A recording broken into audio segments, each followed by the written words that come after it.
आप सभी मित्रों को नमस्कार।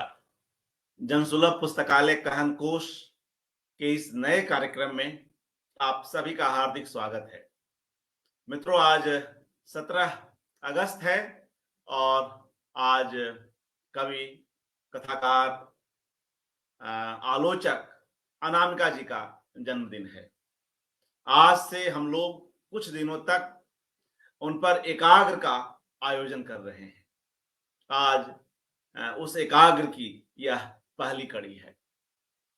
आज की इस कड़ी के लिए हमारे साथ जुड़े हुए हैं शिवदयाल जी, उनकी पीढ़ी के लेखक, कवि, कथाकार और संपादक। मित्रों, हम लोग आज शिवदयाल जी से उनकी कविताओं और उनके उपन्यास पर बातचीत करेंगे, उनका वक्तव्य सुनेंगे।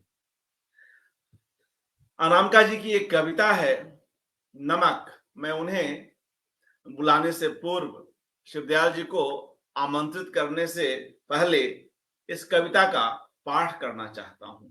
नमक। नमक दुख है धरती का और उसका स्वाद भी।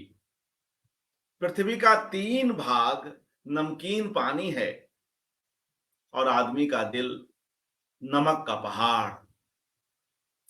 कमजोर है दिल नमक का, कितनी जल्दी पसीज जाता है, गड़ जाता है शर्म से। जब फेंकी जाती हैं थालियां, दाल में नमक कम या जरा तेज होने पर, वे जो खड़े हैं ना, सरकारी दफ्तर शाही नमकदान हैं, बड़ी नफासत से छिड़क देते हैं हरदम हमारे जले पर नमक। जिनके चेहरे पर नमक है, जिनके चेहरे पर नमक है, पूछिए उन औरतों से कितना भारी पड़ता है उनको उनके चेहरे का नमक। जिन्हें नमक की कीमत करनी होती है अदा, उन नमक हलालों से रंज रहता है महासागर। दुनिया में होने न दी उन्होंने क्रांतियां, रहम खा गए दुश्मनों पर। गांधी जी जानते थे नमक की कीमत, और अमरूदों वाली मुनिया भी। दुनिया में कुछ और रहे न रहे, रहेगा नमक। ईश्वर के आंसू और आदमी का पसीना, यही वो नमक है कि जिससे थिराई रहेगी ये दुनिया। तो करुणा में और परिश्रम में किस तरह एक सकारात्मक भाव देखती हैं, किस तरह उसमें दुनिया थिराई रहती है, अनामिका जी हमें बतलाती हैं। और इस भावबोध की कई कई कविताएं उनके पास हैं, जहां वे नव पुरुष की बात करती हैं, जहां वे ऐसे नव पुरुष को लेकर चलती हैं जो स्त्री को समझ रहा है। आज जब इस उत्तर आधुनिक समय में भी स्त्रियों को लेकर कई कई पुरुषों की धारणा पूर्वत बनी हुई है। कई तरह की घटनाओं से हम लोग रोज दो चार होते हैं। ऐसे में इस नव पुरुष की संकल्पना जिस तरह से हमारे आज का एक रचनाकार कर रहा है, वह बेहद खास हो उठता है, काफी प्रासंगिक हो उठता है। मित्रों, हम सभी जानते हैं कि अनामिका जी को टोकरी में दिगंत थेरी गाथा 2014 के लिए साहित्य अकादमी का पुरस्कार दिया गया। और जब इस पुरस्कार पर वे अपनी बात रख रही थी, अपना वक्तव्य दे रही थी, तो वे पूरे अपने रचनाकार की जो भी क्षमता है, जितना कुछ बतौर रचनाकार उन्होंने समाज को दिया है, वह पूरा श्रेय वे अपने परिवेश को देती हैं। उन्हें मालूम है कि उन्होंने जो माटी गढ़ी हैं, जो मूर्तें, माटी की जो मूर्तें गढ़ी हैं, उनमें एक अनमना उजास है और स्थानीय वनस्पतियों का सप्तपर्णी वर्ण वैभव है, जिससे प्रकृति ने उनका खोएछा भरा है।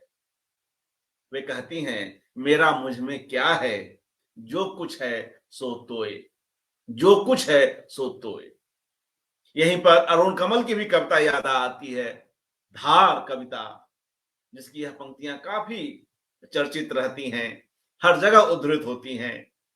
अपना क्या है इस जीवन में, सब तो लिया उधार, सारा लोहा उन लोगों का, अपनी केवल धार। मित्रों, जब हम लोग इस तरह के भावबोध के साथ अपने कवियों को, अपने रचनाकारों को सुनते हैं, तो यह जो एक सहज विनम्रता का बोध है, यह कितना जरूरी है, हमें इसकी समझ आती है। और कई बार अहनमयता में डूबे हुए लोग इस बात को समझ नहीं पाते। ज्ञान सागर, अनुभव सागर कितना गहरा है, यह बताने की जरूरत नहीं। रीतिकाल के जो छंद मुक्त कवि घनानंद हुए, वे तो यह कहते ही हैं, लोग हैं लागी कवित बनावत, मोही तो मोरे कवित बनावत। तो कविता हम लोग क्या बनाएंगे, कविता से हम सभी कुछ न कुछ बन जाएं, यही बड़ी बात होगी। अनामिका जी जैसा एक सहज सजग रचनाकार इस बात को जानता समझता है। उनकी कविताओं पर और उनके उपन्यास पर आज दयाल जी को उन्हें मंच, शिवदयाल जी, हार्दिक स्वागत। नहीं, नमस्कार सब मित्रों को जो यहाँ ये कार्यक्रम देख रहे हैं। और सबसे पहले अनामिका जी को जन्मदिन पर बहुत बहुत बधाई और शुभकामनाएं। वे खूब स्वस्थ रहें, खुश रहें और ऐसी ही महत्वपूर्ण रचनाकार, बल्कि इससे भी कहीं अधिक हमारी आने वाली पीढ़ी के लिए बनी रहें, यही मैं कामना करता हूं उनके लिए। और जैसा कि आपने जो पूर्व पीठिका अभी बनाई है वो बहुत ही सुंदर है और उस पर आगे बात की जा सकती है अनामिका जी पर। अनामिका जी वास्तव में एक बहुत विशिष्ट रचनाकार हैं और रचनाशीलता के जितने भी आयाम हो सकते हैं उन सबको दृष्टि में रखकर भी आप विचार करें तो आप पाएंगे कि वे सच में हमारी पीढ़ी क्या बल्कि समकालीन जो हिंदी है, लेखन है, उसमें वो सच में उनकी उपस्थिति बहुत विशिष्ट है। और आमतौर पे एक फौरी एक टिप्पणी के तौर पर उनको स्त्रीवादी रचनाकार के रूप में अभिहित किया जाता है, लेकिन मुझे लगता है कि वो एक संपूर्ण रचनाकार हैं और उनको किसी ऐसे खांचे में फिट नहीं किया जा सकता कि वो स्त्रीवादी हैं या किसी और तरह का कोई खास वैचारिक आग्रह उनमें है। कोई जीवन के जो विविध पक्ष हैं उनमें किसी एक पक्ष के प्रति अगर आपका कोई खास आग्रह बनता है तो इसका मतलब ये नहीं होता कि वही आपकी संपूर्ण पहचान को उद्घाटित करता है। तो इसलिए मुझे लगता है कि वे हमारे समय के, हमारी पीढ़ी में तो निश्चित रूप से एक महत्वपूर्ण वो रचनाकार तो है ही, संस्कृति चिंतक है। इसलिए कि मेरा अपना मानना ये है कि संस्कृति में जिन रचनाकारों की पैठ है हाल फिलहाल के वर्षों में, दशकों में, मेरा ख्याल है कि उनमें अन्यतम है अनामिका। इसीलिए मैं जब अनामिका जी पे बात करता हूँ या उनके बारे में सोचता हूँ तो मुझे हमेशा ऐसा लगता है कि उनमें एक साथ मतलब जिसको कहते हैं ना वैदुष्य, वाग्मिता और सृजनशीलता सौंदर्य बोध और उसके साथ एक करुणामयता का अत्यंत विरल संगम देखने को मिलता है। ये किसी एक रचनाकार में इतने सारे गुण देखना बहुत ही विरल मतलब को घटना लगेगी। तो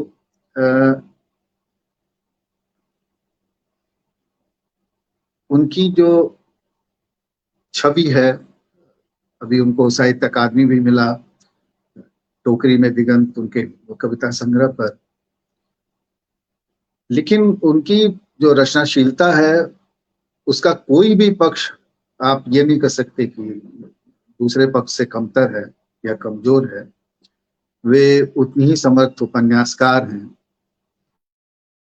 और उतनी ही समर्थ आलोचक हैं और भाषा पर खास तौर पे उनका बहुत जबरदस्त काम है।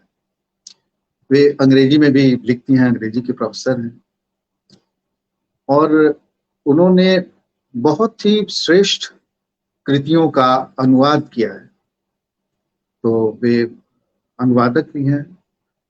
एक साथ आप किसी एक व्यक्ति में इस किस्म का आप कह सकते हैं कि एक साथ इतने गुणों का होना एक रचनाकार में ये बहुत ही साधारण बात नहीं है। और इसीलिए और इतने अपनी जो उनकी जिम्मेदारियां हैं, जो संबंध हैं, रिश्ते होते हैं पारिवारिक और सामाजिक, उन सबका निर्वाह करते हुए उन्होंने जो लेखन किया है वो परिमाण में भी और मतलब गुणात्मकता में भी बहुत श्रेष्ठ है। और इसीलिए वो कहीं ना कहीं एक उनको क्लासिक दर्जा उनके लेखन को मिलता है, इसको हम देख सकते हैं। थोड़ी सी बात उनके व्यक्तित्व पर भी की जाए। और चूंकि हम लोग एक राज्य को बिलोंग करते हैं तो अनामिका जी से परिचय तो मेरा अभी बहुत हाल का है, 5-7 साल 6 साल पुराना, लेकिन उनको जानता तो रहा हूँ। और 77-78 में अभी मुजफ्फरपुर में उनको देखा भी, फिर यहाँ भी पटना में भी उनको किसी किसी कार्यक्रम में देखता रहा हूँ। और मुझे याद है ये शायद 81 की बात होगी। एक विचित्र घटना ये है कि उनकी एक कविता छपी थी सूरज का खोमचा, वो अभी तक मुझे याद है। और मैंने उसकी प्रतिक्रिया में एक कविता लिखी थी। शायद मैं उस समय बीए एमए में पढ़ रहा हूँ, ये तब की बात है। बाद में उनका उपन्यास आया था जो बाद में लालटेन बाजार के नाम से उसका पुनर्प्रकाशन हुआ। ये 1983 की बात है, शायद वो 83 या 83 की बात है। और ये भी एक अजीब संयोग है कि 1981 में मैंने अपना पहला जो उपन्यास है उसका एक पहला ड्राफ्ट तैयार कर लिया था। वो कि उसका प्रकाशन बहुत सालों बाद हुआ, उसके 10-12 साल बाद। लेकिन तब भी एक रचनाकार को बनते हुए, दूर से बनते हुए देखना, ये अनामिका के साथ हुआ है। और मैंने उनको देखा है कैसे वो लिखती रही हैं और कैसे उनके लेखन को मान्यता मिलती रही है और वो सीढ़ी दर सीढ़ी वो चलती चली गई हैं अथक बिना रुके। और श्रेष्ठ लेखन उनका हुआ है तब तक। इस बीच मेरा थोड़ा एक लेखन और लेखकों से, कई रचनाकारों से एक विच्छेद हुआ कुछ साल। तो मेरा 10-12 साल 15 साल तक बाहर रहा। तब भी मैं पूरी तरह तो नहीं, लेकिन फिर भी मैं कटा हुआ ही था। लेकिन जब मैं 90 के दशक में मैं सक्रिय हुआ और लेखन के प्रति जब गंभीर हुआ तब तक अनामिका एक बड़ा नाम और मतलब हो चुकी थी, और वो हमारी पीढ़ी की जो सर्व प्रमुख जो रचनाकार हो सकते हैं उनमें एक नाम अनामिका का था। और तब तक उनके कई कविता संग्रह आ चुके थे। कवि के रूप में उनकी पहचान ज्यादा पुख्ता बन रही थी, ये भी कहना पड़ेगा। बाद में उनके उपन्यास उन्होंने जो लिखे, और बहुत अच्छे उपन्यास लिखे। मैंने आईना साज पर एक समीक्षा लेख भी लिखा, और बाद में उनका जो संग्रह आया टोकरी में दिगंत, इस पर भी मैंने लिखा है, और खासा लंबा मैंने लेख लिखा, जो किसी पुस्तक के लिए मुझसे मांगा गया था। पता नहीं वो पुस्तक छपी कि नहीं छपी, मुझे मालूम नहीं। लेकिन पहली बार जो ब्लॉग है संतोष चतुर्वेदी जी का, उन्होंने उसको प्रकाशित किया, वो और लोगों को पसंद भी आया। तो अनामिका जी से मेरा परिचय जो है वो मुझे लगता है 2017 का है। तो मैं जो कहता हूँ कि दुनिया में हम मिलने के लिए आते हैं, और तो कोई वजह दिखाई नहीं देती। और ये मिलना कभी कभी किसी किसी से देर से होता है, किसी से बहुत जल्दी हो जाता है, और ये सब पता नहीं, कह सकते हैं डेस्टिनी है। तो एक जगह के होते हुए भी, और कई ऐसे आयोजनों में आमने सामने होते हुए भी हमारा कोई परिचय नहीं बन पाया था, जब तक कि 2017 में यहाँ हमारे डॉक्टर शैलेश्वर सती प्रसाद थे, उनके हाथों मैंने अपना उपन्यास उन्हें भिजवाया था, एक और दुनिया होती, जो उसी साल छपा था, कुछ महीने पहले छपा था।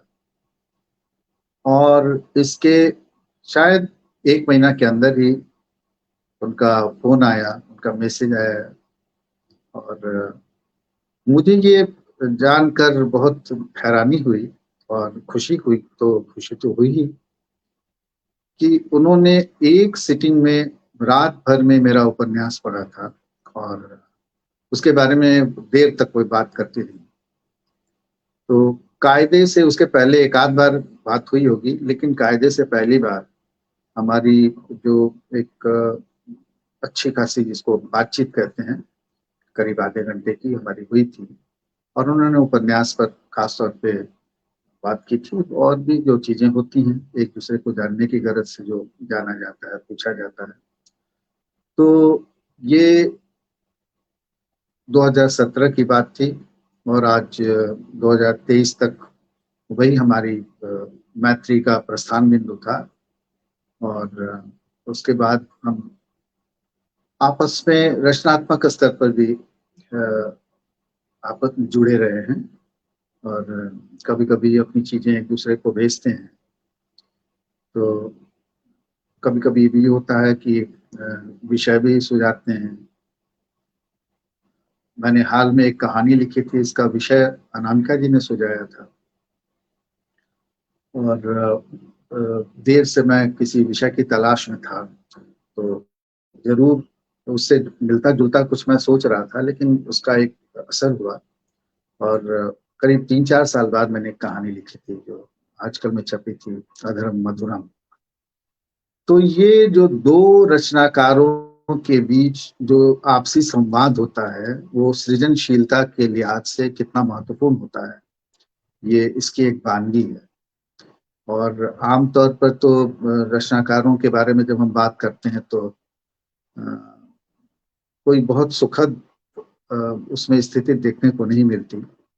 लेकिन मेरा हमेशा मानना रहा है कि रचनाकारों के बीच आपस में संवाद होना चाहिए, मैत्री होनी चाहिए, और तभी हम अपने जीवन जगत को कुछ और समझने की ओर बढ़ सकते हैं।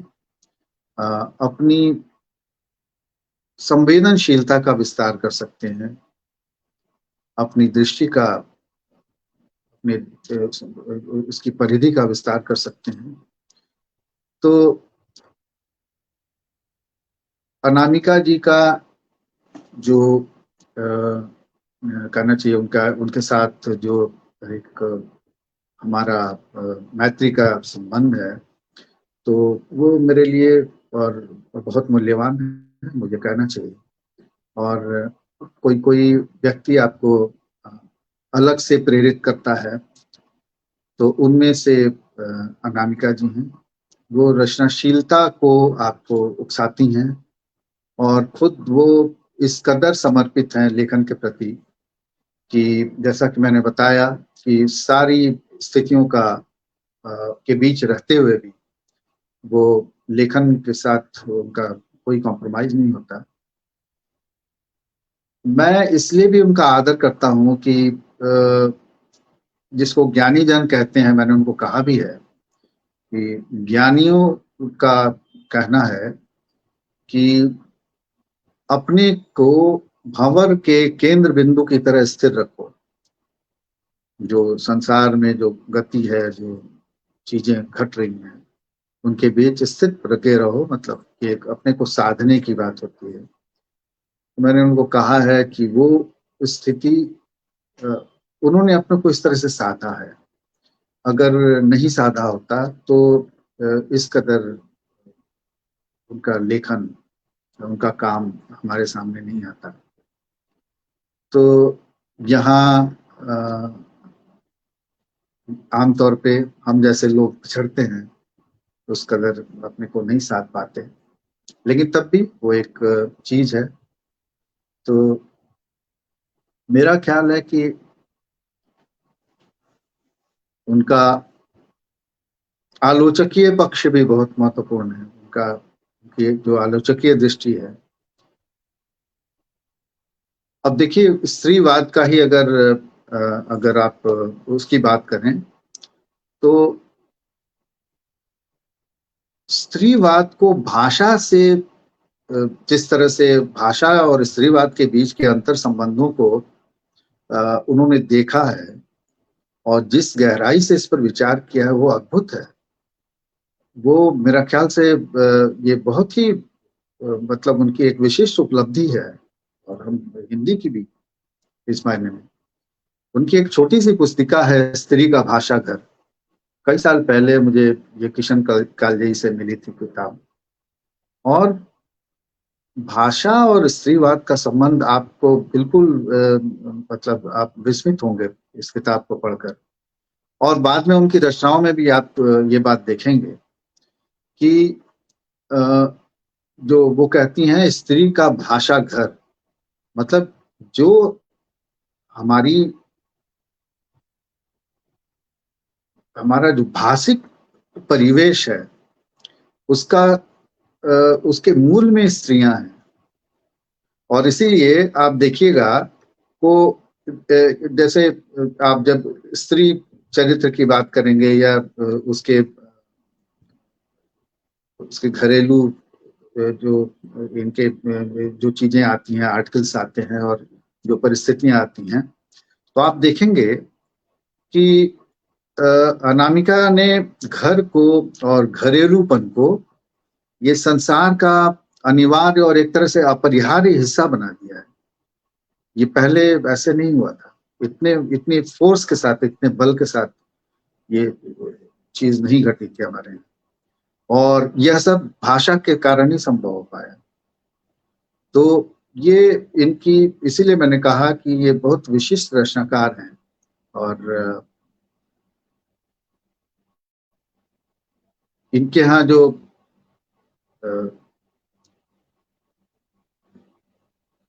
स्थितियों को देखने का जो नजरिया है, आश्चर्यजनक रूप से, मतलब नकारात्मक से नकारात्मक परिस्थितियों में भी आप देखेंगे कि अनामिका की जो रचनाएं हैं, उनसे उनका जो देखने का चीजों को नजरिया है, वो उसमें एक मार्मिकता है, एक ममत्व है।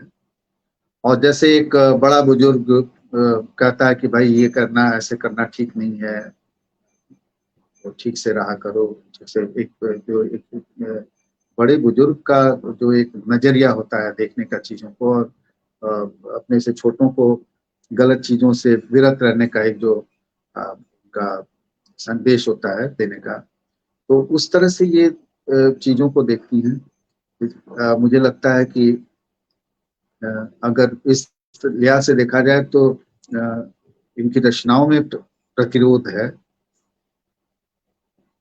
लेकिन वो ऐसा प्रतिरोध नहीं है जो एक अचानक एक आग का भूला उठे और आपको जला दे। वो धीमी आंच है, उसमें प्रतिरोध की धीमी आंच है इनकी रचनाओं में, जो आपकी हमारी समझ को पकाती है, मैच्योर करती है।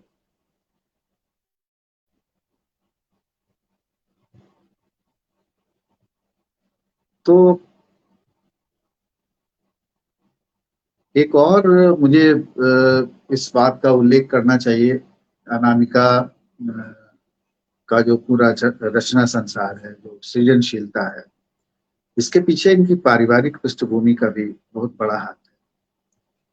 आप लोगों को पता होगा कि आपके पिता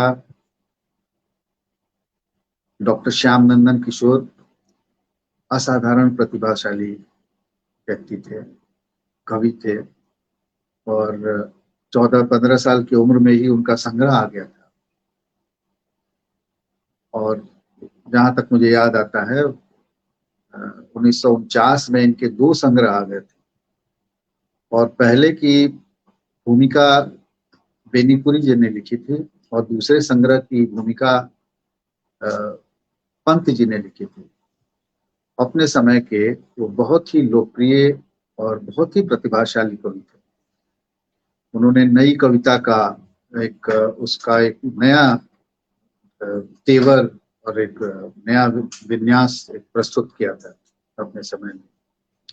बाद में उद्भट विद्वान थे वो, और उन्होंने 29 साल की उम्र में डिलीट किया था, और उनका जो विषय था वो आधुनिक हिंदी महाकाव्यों का शिल्प विधान, बहुत कठिन विषय पर उनका डिलीट था।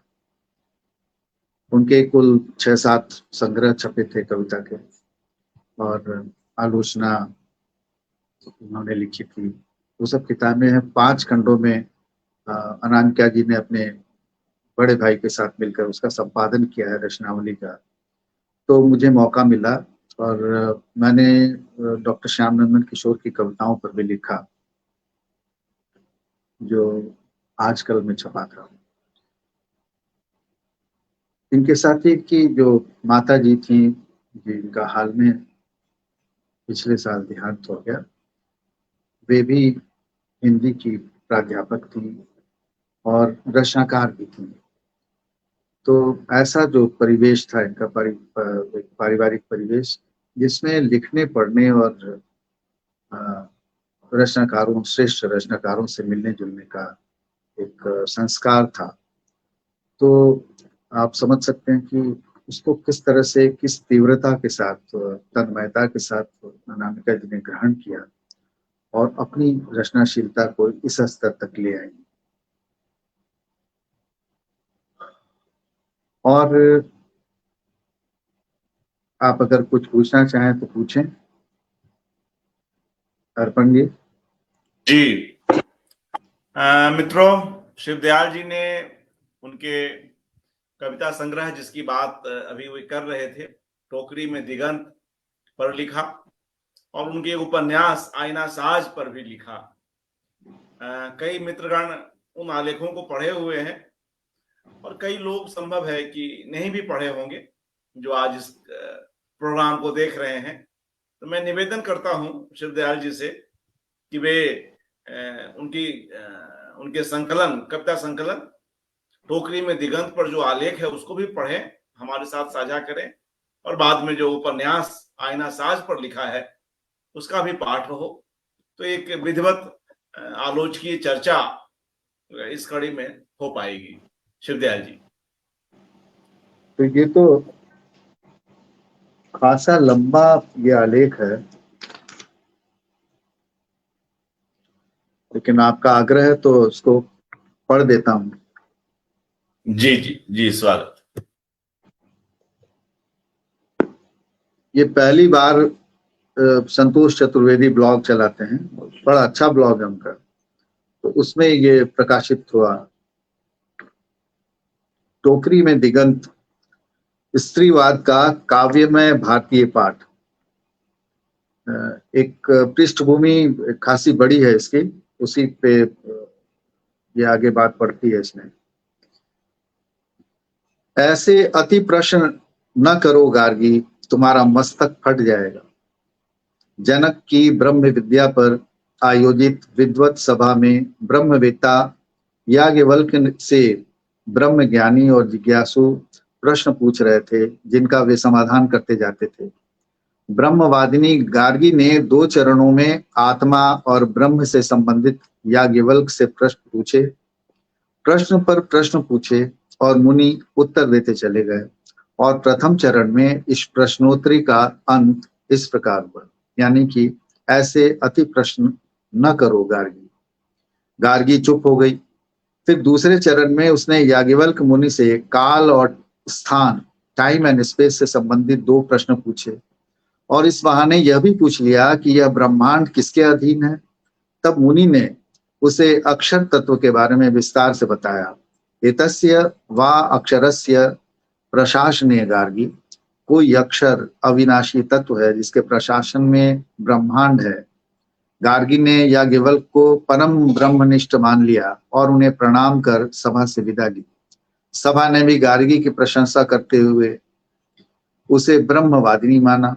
वास्तव में बृहदारण्यक उपनिषद में 2 स्त्रियों की उपस्थिति सबसे महत्वपूर्ण है, गार्गी और याज्ञवल्क्य मुनि की दूसरी पत्नी मैत्रेयी। इन दोनों परम विदुषियों के साथ मुनि के बड़े गहरे सार्थक संवाद हैं। इसी उपनिषद में वह संसार की सबसे बड़ी प्रार्थना है, स्वामी विवेकानंद मृत्योर्मामृतम गम। इस प्रार्थना की रचयिता स्वयं देवी मैत्रेयी। अनामिका की कविता पुस्तक टोकरी में दिगंत थेरी गाथा 2014 बुद्ध के समय की, उन्हीं के थम में दीक्षित ज्ञान दीप्त स्त्रियों की कथा थेरी गाथा को आज के संदर्भ में प्रस्तुत तो करती ही है, साथ ही इन स्त्रियों की समकालीन पूर्ववर्ती और परवर्ती मनस्विनियों मिथकों की वदंतियों में उपस्थित विदुषी स्त्रियों के बारे में जानने, उन्हें याद करने के लिए भी प्रेरित करती है।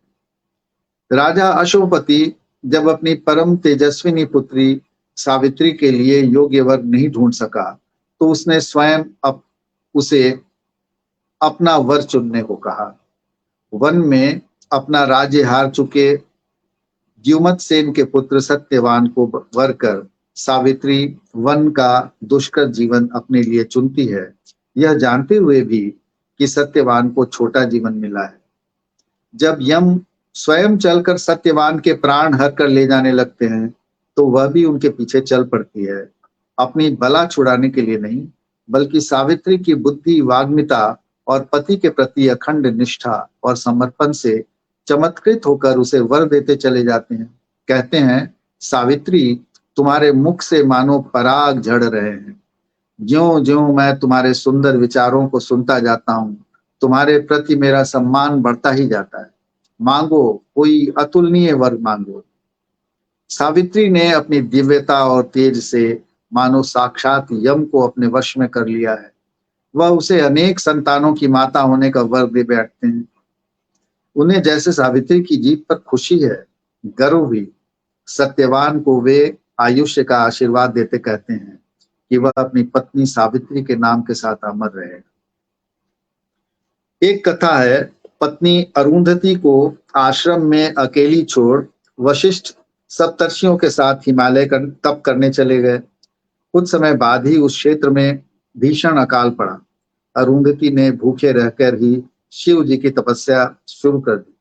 शिव जी ब्राह्मण का वेश धरकर आए और कुछ खाने को मांगा। अरुंधति ने बदरी के बीजों को ही पकाने के क्रम में परम विदुषी अरुंधति ने ब्राह्मण वेशधारी शिव जी से धर्म चर्चा शुरू कर दी, जो पूरे 12 वर्ष चली और सप्तर्षियों के लौटने पर ही संपन्न हुई। अरुंधति को सप्तर्षियों में स्थान मिला। नवमंडल में सप्तर्षियों में द्वितारे हैं, वशिष्ठ और अरुंधति। विवाह के बाद नवविवाहित जोड़े इस द्वितारे से अटल अटूट दाम्पत्य का आशीर्वाद मांगते हैं। आदि ग्रंथ ऋग्वेद में मातृशक्ति की महिमा गाई गई है। स्वयं पृथ्वी माता है, नदियां माताएं हैं, जल को ही सृष्टि की माता कहा गया है। ऋग्वेद में अनेक देवियां हैं, वाग देवी, वन देवी और या अरण्यानी, उषा देवी, श्रद्धा देवी और मनीषा देवी भी हैं। विदुषी, मनीषी, तेजस्विनी, ब्रह्म विद्या में निपुण स्त्रियों की उपस्थिति वेदों, उपनिषदों, पुराणों, धर्म शास्त्रों में सामान्य है, अपवाद के रूप में तो बिल्कुल नहीं है। वेद ऋचाओं की रचयिता स्त्रियां भी रही हैं। धर्म और अध्यात्म में स्त्रियों की रुचि और निष्ठा केवल सनातन धर्म तक ही सीमित हो, ऐसा भी नहीं।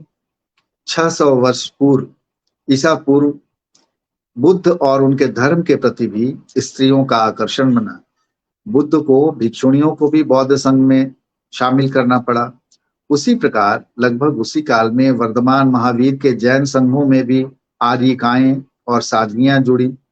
तीर्थंकर का धर्म द्वार भी स्त्रियों के लिए खुला था। ध्यान देने की बात यह है कि बुद्ध के धर्म में ईश्वर का अस्तित्व ही नहीं है, जबकि जैन धर्मों में आत्मा की परिशुद्धता को परमात्मा का पर्याय या उपलब्धि मानते हैं। इन दोनों ही धर्मों में ईश्वर या ब्रह्म को ब्रह्मांड की एकमात्र चालक शक्ति के रूप में स्वीकार नहीं किया गया है। इसी काल में यदि हम पश्चिम की ओर दृष्टि डालें तो रोम, बेबीलोन, मिस्र और मेसोपोटामिया में समाज भले ही पुरुष सत्तात्मक हों, लेकिन बहुदेववाद में देवियों की प्रचुर उपस्थिति थी, जो अलग अलग शक्तियों से युक्त थीं और अलग अलग प्रकार से जीवन पर प्रभाव डालती थीं। आखिर ये देवियां कहाँ विलुप्त हो गईं? 7वीं सदी तक तो पश्चिम एशिया, मध्य पूर्व में इनका कोई नाम लेवा नहीं बचा, बल्कि इसमें यूरोप को भी शामिल कर सकते हैं। इस समय तक पैगंबरवादी धर्म अधिक से अधिक संगठित होते गए। यहूदी और ईसाई मजहब के बाद इस्लाम के उदय ने धार्मिक परिदृश्य ही बदल दिया। प्राचीन धर्मों में से अधिकांश धार्मिक साम्राज्यवाद का शिकार हो गए, या तो वे मिट गए या नाम लेने को बचे। एक ही आदि पैगंबर से अपने को जोड़ने के बाद भी यहूदी, ईसाई और मुस्लिम आपसी होड़ और संघर्षों में उलझे। यहूदी आकार और प्रभाव में सिकुड़ गए और ईसाई और मुसलमान सैकड़ों साल तक रक्त रंजित धर्म युद्धों में उलझे रहे। इस्लाम को जो बढ़त 13वीं 14वीं सदी तक अपने धर्म प्रचार में मिली थी, समुद्री अभियानों और उपनिवेशवाद की बदौलत ईसाइयों ने उसकी भरपाई कर ली। इन धर्मों के अंदर के छोटे बड़े संप्रदायों, पंथों के आपसी संघर्ष का इतिहास अलग है। ये आंतरिक संघर्ष भी भयानक रूप से हिंसक थे। सवाल है कि पूरी धरती पर आधिपत्य जमाने का इरादा रखने वाले इन बड़े धर्मों, मजहबों में, इनके कार्यकलापों में स्त्री की कोई हैसियत भी थी? धार्मिक समानता की तो कोई बात ही नहीं। उनकी कोई सामाजिक और राजनीतिक हैसियत भी नहीं थी। स्त्रियों के लिए देखें तो पहली सदी से लेकर लगभग 20वीं सदी तक यूरोप, मध्य एशिया, अफ्रीका में उनके लिए अंधकार युग ही था। भारत भी इसके प्रभाव से अछूता नहीं रहा।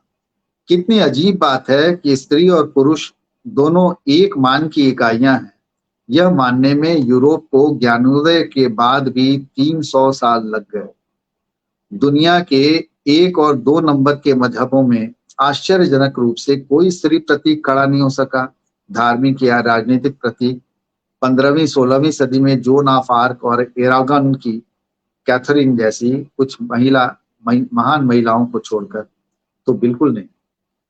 कुछ एक आध्यात्मिक प्रतीक खड़े भी हुए तो वे धर्म मजहब की मुख्य धारा में नहीं थे। राजनीतिक और धार्मिक सत्ता केंद्रों से स्त्रियां बाहर ही रहीं। ज्ञानोदय के दौर में सामाजिक जीवन में यूरोप की आम महिलाओं का महत्व कुछ बढ़ा भी, लेकिन पश्चिम और मध्य एशिया में वह भी नहीं हुआ। तीसरे बड़े धर्म बौद्ध धर्म ने यूं तो वे धर्म दीक्षा में स्त्री पुरुष में भेद नहीं किया, लेकिन 6ठी सदी ईसा पूर्व में तथागत बुद्ध की पालक और मौसी महाप्रजापति गौतमी, जिन्होंने धम्म की दीक्षा लेकर निर्वाण प्राप्त किया था, साथ ही बौद्ध संघ को स्त्रियों के लिए खुलवाने में जिनकी बड़ी भूमिका रही थी, के बाद 5वीं सदी में एक बड़े बौद्ध स्त्री व्यक्तित्व के रूप में प्रज्ञाधारा का जिक्र मिलता है।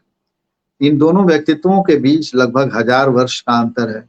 यूं अधिकतर बौद्ध संप्रदायों में स्त्री की आध्यात्मिक स्थिति और पात्रता को लेकर एक मत नहीं है। यह भी माना जाता है कि स्त्रियां बुद्ध नहीं बन सकती। एक स्तर की आध्यात्मिक ऊंचाई प्राप्त करने के बाद वे बुद्ध तो बन सकती हैं, लेकिन अगले जन्म में जबकि उन्हें पुरुष योनि में जन्म लेना पड़ेगा, अर्थात पुरुष शरीर में ही बुद्धत्व संभव है। वैसे बौद्ध देशों अथवा समाजों में स्त्रियों की स्थिति बेहतर रही है। ज्ञान, उसमें भी ब्रह्म ज्ञान, अध्यात्म हमेशा से बहुत कम लोगों की रुचि और चुनाव का क्षेत्र रहा है, वह भी दुर्गम। पुरुषों में भी बहुत कम पुरुष इस ओर उन्मुख होते रहे हैं। उसी प्रकार बहुत कम स्त्रियां इस ओर आकर्षित होती रही हैं, लेकिन उनके लिए यह क्षेत्र और भी दुर्गम और दुर्लभ रहा है। उनकी पारिवारिक भूमिका ने उनको उनकी दुर्लभ स्त्रियोचित मर्यादाएं तय कर दी हैं। तब भी वैदिक काल से लेकर आज तक इसमें बुद्ध और महावीर का काल भी शामिल है। भारतीय स्त्रियां न केवल ज्ञान और भक्ति की राह को चुनती रही हैं, बल्कि संन्यस्त भी होती रही हैं। अर्धनारीश्वर जैसा प्रतीक, मातृशक्ति की आराधना, शक्ति सिद्धिदात्री देवियां जो शक्ति, विद्या, लक्ष्मी, बुद्धि, श्रद्धा के मूल में है, इनकी प्रेरणा का आधार है। एक प्रकार से प्रकृति की समस्त शक्तियां मातृशक्ति का ही प्रकटन और विस्तार है। जिस मनुस्मृति को घृणा से देखा जाता है, उसी में ऐसे उल्लेख मिलते हैं, इन्वर्टेड कॉमा में, जहां नारियों की पूजा होती है, देवता वहीं बसते हैं। स्त्रियों को ससुराल में साम्राज्ञी की तरह रहना चाहिए, ये भी कोटेड है। इसी मनुस्मृति में 3 व्यक्तियों का किसी व्यक्ति के जीवन में उच्चतम स्थान माना गया है, गुरु, पिता तथा माता। यहाँ गुरु ब्राह्मण का, पिता ब्रह्म का तथा माता पृथ्वी का प्रतिनिधित्व करती है। तीनों समान धरातल पर, कोई पदानुक्रम नहीं। याज्ञवल्क्य स्मृति में स्त्री अधिकारों को लेकर अनेक निर्देश तो हैं ही, स्त्री पुरुष संबंधों पर भी अद्भुत विवेक और न्याय बुद्धि का परिचय दिया गया है। एक श्लोक में कहा गया है, अच्छा दाम्पत्य तब संभव है जब पति पत्नी के शारीरिक समागम की इच्छा पत्नी की ओर से आई है। स्त्री की सुरक्षा और संरक्षण पर स्मृतिकारों का बहुत जोर है और इसकी जिम्मेदारी पुरुष को सौंपी गई है। आज के युवाओं को यह जानकर आश्चर्य होगा कि पराशर वचन में 5 स्थितियों में विधवा पुनर्विवाह की स्वीकृति दी गई है। यदि पति विलुप्त हो गया हो, पति की मृत्यु हो गई हो, पति ने संन्यास ले लिया हो और गृह त्याग कर दिया हो, पति निर्वीर्य अथवा नपुंसक हो, अथवा पति के दुष्कर्मों के लिए उसे मान मर्दित तथा दंडित किया गया हो, तो धर्मशास्त्रों और स्मृतियों और संहिताओं को एक प्रबुद्ध वर्ग भले ही स्त्री विरोधी मानता हो, ज्ञान मार्ग का वर्ण करने वाली, मोक्ष की कामना करने वाली स्त्रियों को वास्तव में इनसे प्रेरणा ही मिलती रही है। इन्हीं की बदौलत उन्होंने अपने ऊपर आरोपित बंधनों को चुनौती दी और अपनी राह आसान की। तत्व के स्तर पर न वैदिक, न बौद्ध, न जैन धर्म में स्त्री पुरुष के बीच भेद माना गया है। जो भेद है वह बाहरी है, आत्म के स्तर पर दोनों एक ही हैं। इसीलिए हमारे यहाँ अपाला, घोषा, लोपामुद्रा, गार्गी, मैत्रेयी, सिक्ता, शर्मिष्ठा, सूर्या, यमी, श्रद्धा, विश्वम्भरा, देवयानी और सावित्री, आचार्य शंकर को चुनौती देने वाली भारती मिश्र, दक्षिण में अंडाल, अक्का महादेवी, महाराष्ट्र में जनाबाई, मुक्ताबाई, कन्होपात्रा, राजस्थान में मीराबाई, मालवा गुजरात में लोयण और कश्मीर में लेवी, लल्लेश्वरी या ललद्य तक ब्रह्मज्ञानी, बुद्धिमती, तेजस्विनी स्त्रियों की सशक्त उपस्थिति देखने को मिलती है। इसी कड़ी में जैन आर्यिकाओं और अशोक की पुत्री संघमित्रा समेत बौद्ध स्त्री परिव्राजकों को भी शामिल माना जाना चाहिए जिन्होंने थेरी गाथा रची। तो इस पृष्ठभूमि में मैंने टोकरी में दिगंत पर चर्चा की है। इन सबको मिलाकर ही एक समवेत समांतर परंपरा बनती है जो उपनिवेश काल में भी जीवित रही और सन्यासी विद्रोह की देवी चौधरानी और रानी तपस्विनी जैसी विद्रोही योद्धा नायिकाओं से एक ओर तो दूसरी ओर राशो रानी देवी दक्षिणेश्वर काली मंदिर के अधिष्ठात्री, माँ शारदा, भगिनी निवेदिता जैसी साधिकाएं और पंडिता रमाबाई और सावित्रीबाई फूले जैसी विदुषी विद्या प्रसारक प्रतिभाओं से जुड़ती है। 20वीं सदी में आध्यात्मिक संगठन भी अस्तित्व में आते हैं। अब तक भारतीय स्त्री राष्ट्रीय आंदोलन का अभिन्न अंग बन चुकी है। प्रत्येक धारा में उसकी उपस्थिति और सहभागिता है, लेकिन यहाँ मुद्दा आध्यात्मिक समानता का है और चर्चा को इसी विषय पर केंद्रित रखना है। 1935-36 में सिंध के हैदराबाद में एक धनी स्वर्णाभूषण व्यापारी लेखराज भूपचंद कृपलानी ने एक ओम मंडली की स्थापना की जो जल्द ही स्त्रियों द्वारा नियंत्रित एक आध्यात्मिक संगठन में बदल गई। हालांकि इसका स्वरूप एक शैक्षणिक संस्था का ही रखा गया, ब्रह्म कुमारी ईश्वरीय विश्वविद्यालय। इसकी प्रमुख स्थापनाएं हैं, यह जाति लिंग भेद को नहीं मानती। यह मानती है कि स्त्री को अविवाहित रहने का अधिकार है और विवाहिता को यह अधिकार है कि यदि वह चाहे तो ब्रह्मचर्य का पालन करे। हैदराबाद सिंध कराची से होता हुआ आज इसका मुख्यालय माउंट आबू में है। भिक्षुणी संघ के बाद शायद यह इतना बड़ा पहला धार्मिक स्त्री संगठन है जिसकी शाखाएं देश विदेश में फैली हुई हैं। 20वीं सदी के पूर्वार्ध में अध्यात्म के क्षेत्र में एक बड़ा स्त्री व्यक्तित्व उभर रहा था, माँ आनंदमयी, 1896 से 1982। ये अधिक पढ़ी लिखी नहीं थी, लेकिन कम उम्र में ही इन्हें अलौकिक अनुभूतियां होने लगी। 12 वर्ष की उम्र में इनका विवाह हुआ और 17 वर्ष की आयु में ये पति के साथ रहने लगी। पति रमणी मोहन चक्रवर्ती को शीघ्र ही पता चल गया कि वे सामान्य स्त्री नहीं है और सामान्य पत्नी धर्म का निर्वाह नहीं कर सकती। 26 वर्ष की आयु तक माँ आनंदमाई की ख्याति फैल चुकी थी। इसी समय स्वदीक्षा से वे संन्यस्त हो गईं। ज्ञान और मोक्ष प्राप्ति के लिए वे स्त्री पुरुष का भेद नहीं मानती थी। वे आध्यात्मिक समानता के प्रति दृढ़ और प्रतिबद्ध थीं, इस सीमा तक कि उन्होंने ब्रह्म ज्ञानी स्त्रियों को यज्ञोपवीत पहनाया। उन्होंने अपने पति को स्वयं ही संन्यास की दीक्षा दी और उन्हें नया नाम दिया, भोलेनाथ। वे स्वयं एक सिद्ध संत हुए। उपरोक्त उदाहरणों और दृष्टांतों को प्रस्तुत करने का आशय यह है कि भारतीय स्त्रियां प्रागैतिहासिक काल से शिक्षा, धर्म, अध्यात्म के क्षेत्र में दखल देती आई हैं, विशेषकर मध्य युग की लाख प्रतिकूलताओं के बावजूद। ये स्थापित सत्ताओं को चुनौती देती रहीं और कुल मिलाकर उन्हें पुरुष वर्ग का साथ भी मिला। इन्होंने धर्म शास्त्रों का सहारा भी लिया और अपनी आवश्यकता अनुसार उसकी पुनर्व्याख्या भी दी। आज स्थिति यह है कि स्त्रियां नगा सन्यासिनी बन रही हैं, उन्हें अखाड़ों में प्रवेश मिला है, वे महामंडलेश्वर की पदवी पा रही हैं। कोई आश्चर्य नहीं कि आने वाले दिनों में शंकराचार्य पद को कोई सिद्ध स्त्री सुशोभित करे। यहाँ राजकाज संचालन करने वाली और योद्धा स्त्रियों की चर्चा नहीं की गई, नहीं समय समय पर चले आंदोलनों और सामाजिक राजनीतिक उभारों में सहभागी रही स्त्रियों की।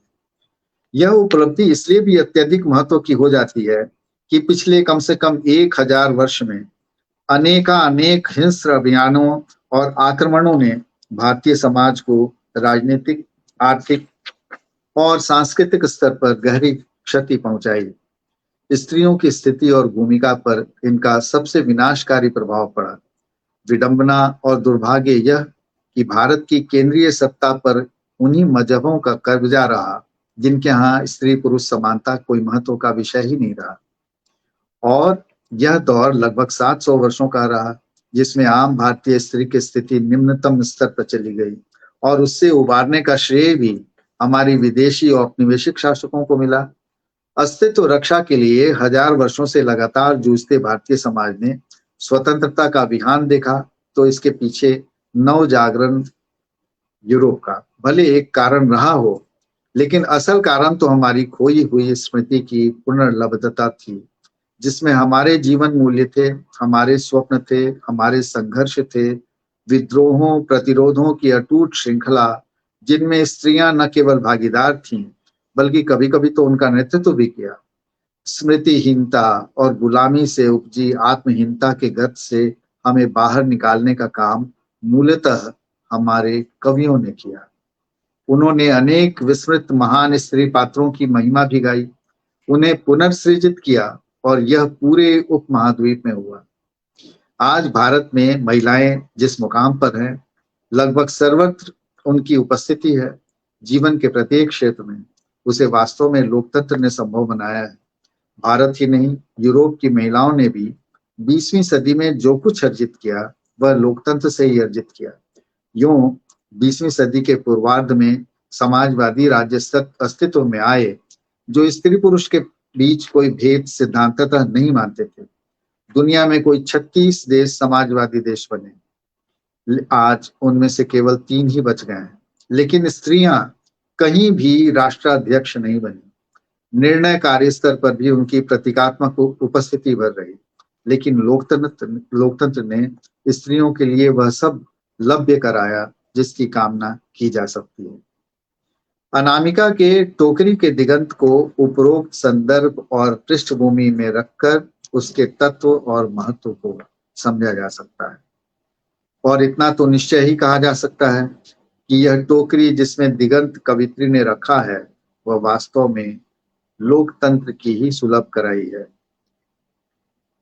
महाभारत के 18 श्लोकों में सावित्री की कथा आई है। इन श्लोकों को श्री अरविंद अपनी विचक्षण दृष्टि से देखते हैं और 24 वर्षों में 24,000 पंक्तियों का महाकाव्य अंग्रेजी में लिख देते हैं, सावित्री। उसमें भी 12 बार संशोधन, बौद्धिक नहीं अंतः प्रेरित अंतर्बोध से उपजा यह उद्यम है, जिसके बारे में माँ मदर कहती हैं, सावित्री विश्व को बदलने वाला मंत्र है। ध्यान देने की बात यह है कि सावित्री उर्वशी नहीं है, यशोधरा भी नहीं, न ही वैशाली की नगर वधु आम्रपाली है। वह अपने आप में धरती पर अति मानस का अवतरण है, भौतिक जीवन को दैविक जीवन में रूपांतरित करने के लिए। टोकरी में दिगंत थेरी गाथा 2014 पढ़ते हुए सावित्री की कथा और श्री अरविंद का गढ़ा गया यह अपूर्व रूपक ध्यान में आता है।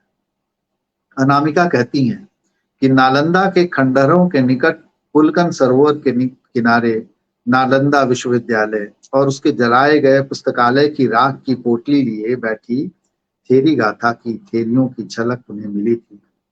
इसके बाद उन्हें बुखार आ गया।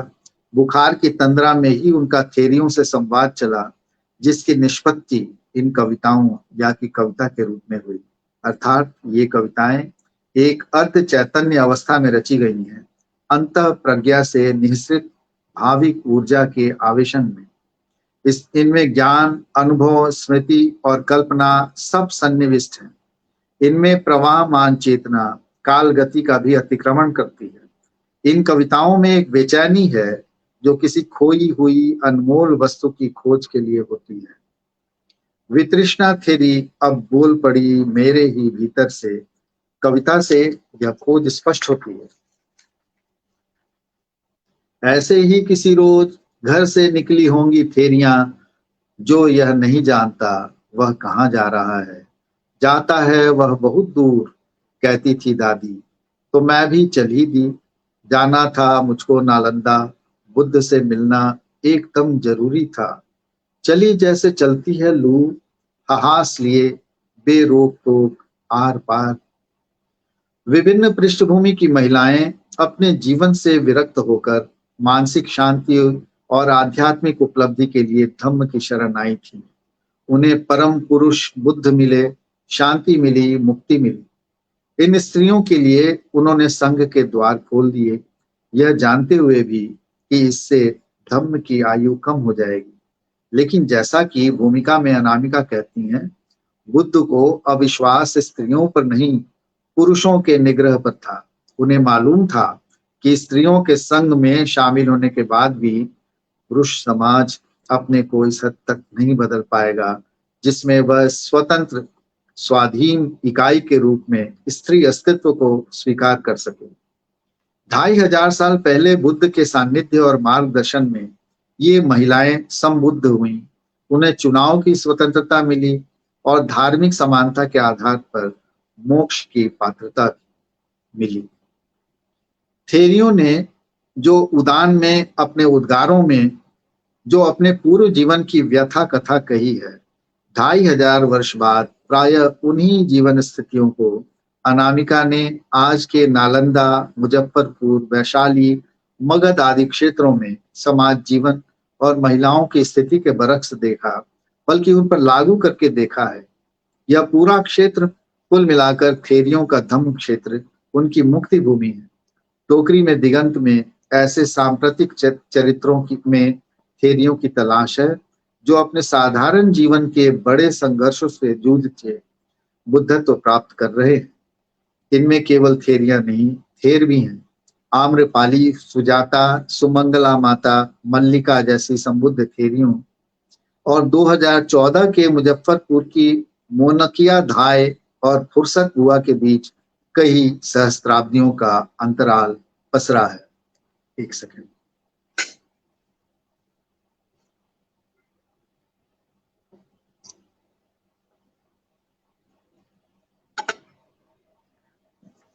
यह कविता पुस्तक अपनी संरचना में भी भिन्न है, विशेष है। भूमिका के बाद पूर्व वाक में 4 कविताएं पूर्व पीठिका रचती हैं।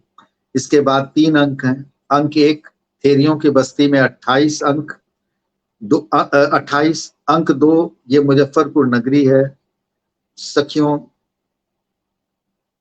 में 44 और अंक 3 चलो दिल्ली चलो वैशाली एक्सप्रेस 2009 में 30 कविताएं। यह कविता पुस्तक पूर्व वाक की 4 कविताएं अलग अलग तेवर की हैं, उनके संदर्भ अलग अलग हैं। पहली कविता आम्रपाली है जो मूलतः सौंदर्य की क्षणिकता और जीवन की भंगुरता पर केंद्रित है। फिर यह स्त्री जीवन की सार्थकता की ओर भी संकेत करती है। रह जाएगी करुणा, रह जाएगी मैत्री, बाकी सब ढह जाएगा। सुनती हूं मैं गौर से आम्रपाली की बातें, सोचती हूं कि कमंडल या लौकी या बीज कोश जो भी बने, जीवन जीवन तो जीवन है। हरियाली ही बीज का सपना, रस ही रसायन है। कमंडल वमंडल बनाने की खातिर शरद काल में जैसे पकने को छोड़ दी जाती है, लतर में ही लौकी पक रही है मेरे भीतर, पक रही है मेरी हर मांसपेशी, तो पकने दो, उससे क्या। कितनी तो सुंदर है हर रूप में दुनिया। पूर्व वाक की दूसरी कविता में अपने स्वत्व को स्थापित करने का हौसला और संकल्प है। संसद, कचहरी, मंदिर का ओसारा, मस्जिद या गुरुद्वारा, कहां से शुरू करूं, कहां से करूं मैं शुरू। हर तरफ चिनगियां हैं, चिरायंद है, पर हौसला है अनंत। उच्छल तारे से झाड़ू मांग ली है और बुहार कायनात रख लिया है इसी टोकरी में दिगंत। तीसरी कविता थर्मामीटर में इस तापक्रम मापक उपकरण को एक बड़े प्रतीक में ढाल दिया गया है।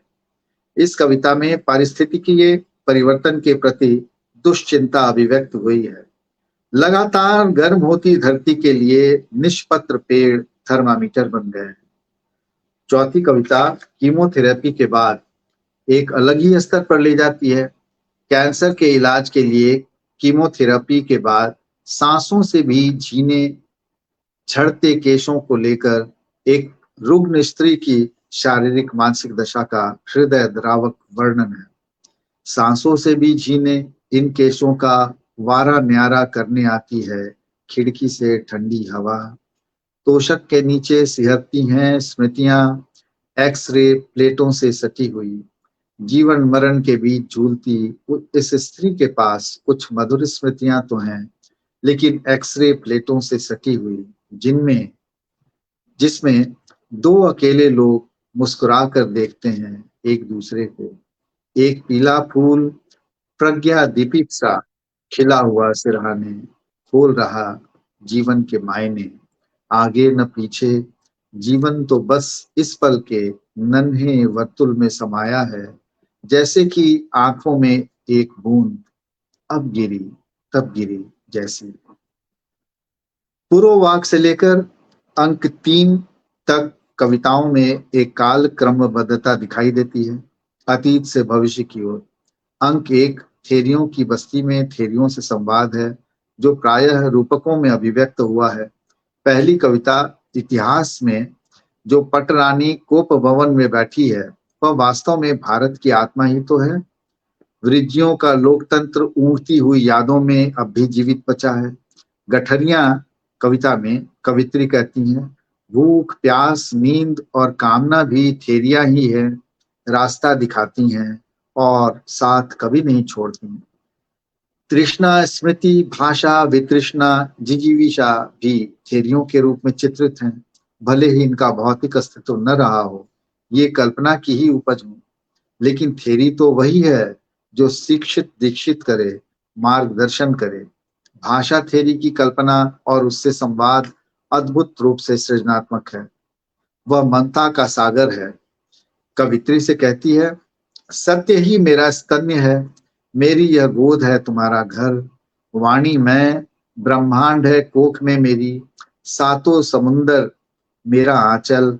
सन सन सन बहती हुई सब दिशाएं मैं, सृष्टि का पहला आंसू, उद्दीप्त मुस्कान पहली। सारा यह रूप तुम्हारा, तुम्हारी यह चेतना मेरा उपहार है तुम्हें। शब्द कैसे मुक्त कर सकते हैं, मुक्ति पथ तैयार कर सकते हैं। स्त्री स्वातंत्र के संदर्भ में इसे बड़े नाटकीय अंदाज में उल्लास आह्लाद के साथ व्यक्त किया गया है। शब्द उड़े, शब्द थे, पहुंचे तो होंगे कहीं तक, कहीं न कहीं तो पहुंचते हैं। इन शब्दों की सोचते ही पैरों में पंख लग गए मेरे, छूट गए काम धाम, छूट गई मैं पूरी की पूरी। कम से कम कुछ क्षण ऐसा लगा कि गा रही हैं हवाएं होली, उड़ रही हूँ गुलाल बनकर मैं, पीछे है बच्चों की टोली। मतंग मतंगयंग छंद में पेड़ जंगल के लिख रहे हैं एक फगुनाहट, लाल स्याही में गुलमुहर लिखते और नीले में बस कुटम कट कट। बज रही है ढोल की, भली भई मेरी मटकी फूटी, मैं तो पनिया भरन से छूटी। वितृष्णा फिरी अब बोल पड़ी मेरे ही भीतर से। इस कविता की पंक्तियां हैं।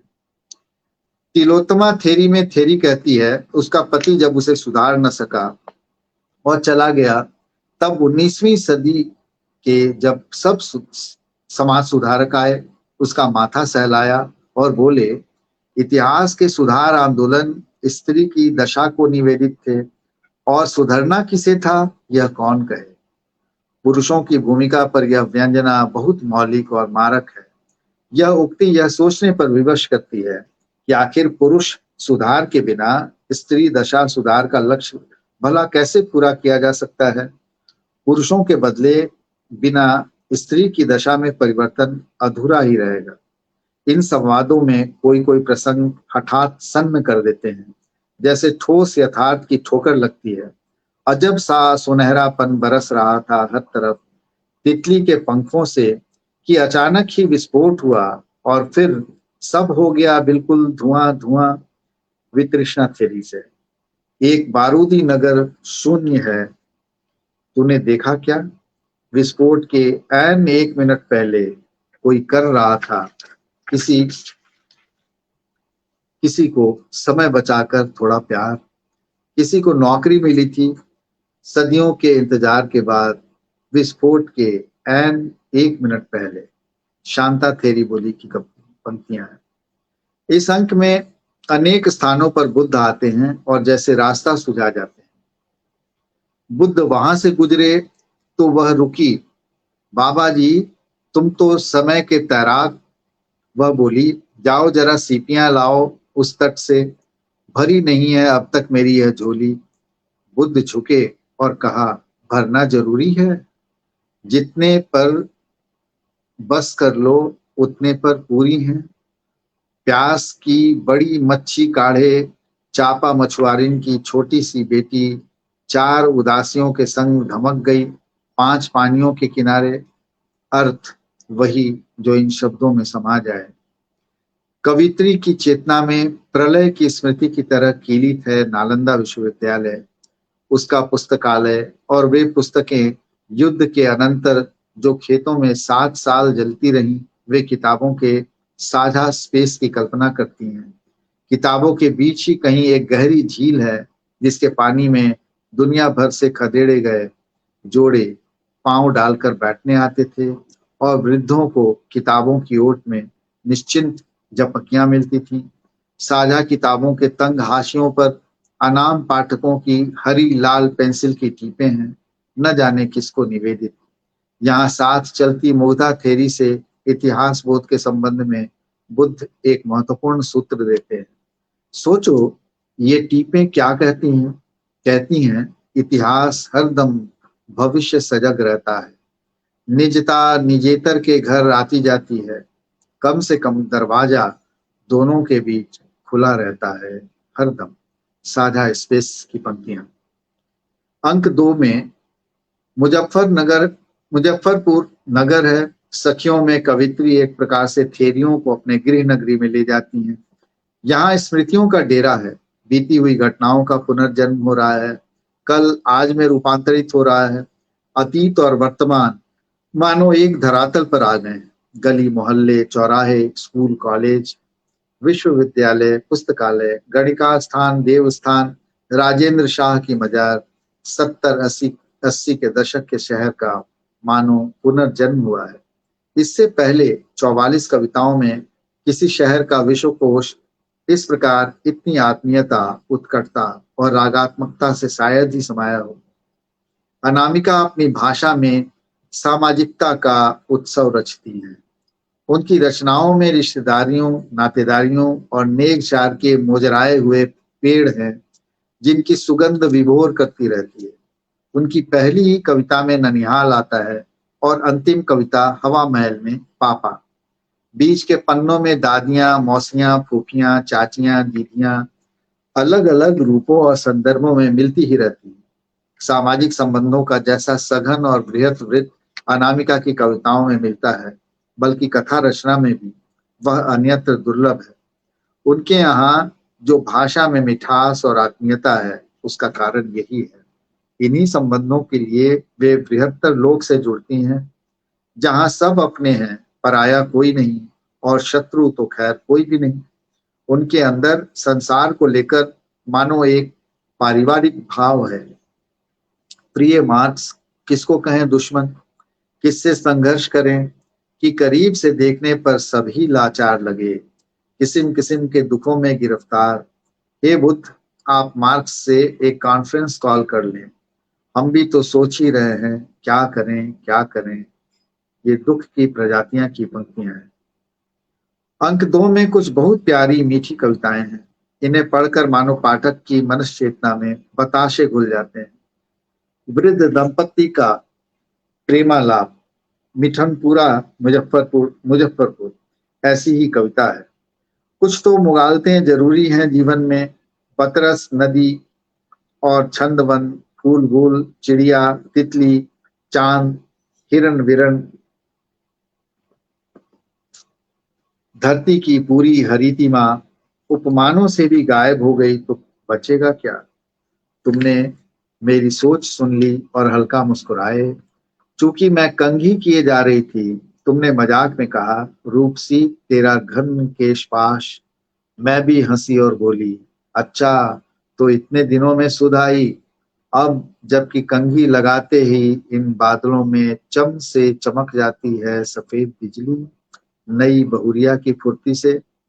चांदी का तार ये मुबारक है। तुम बोले, मुझको चौके तक जाने दो। 3 बार खौला, खौल खौल सूख चुका पानी। क्या कहेगी केतली रानी, कितने गपोड़े हैं ये दोनों प्राणी। बड़ी सुंदर कविता है। अंक 3, चलो दिल्ली वैशाली एक्सप्रेस 2009 में थेरी गाथा का मानो एक नया भाष्य खुलता है, नई अर्थचट्टाएं दिख पड़ती हैं। इस खंड में अनामिका की कई एक चर्चित कविताएं हैं, जैसे कि प्रेम, गृह लक्ष्मी, लोकतंत्र, नमक, जिसका पाठ अभी अर्पण जी ने किया आपने, दुख की प्रजातियां आदि।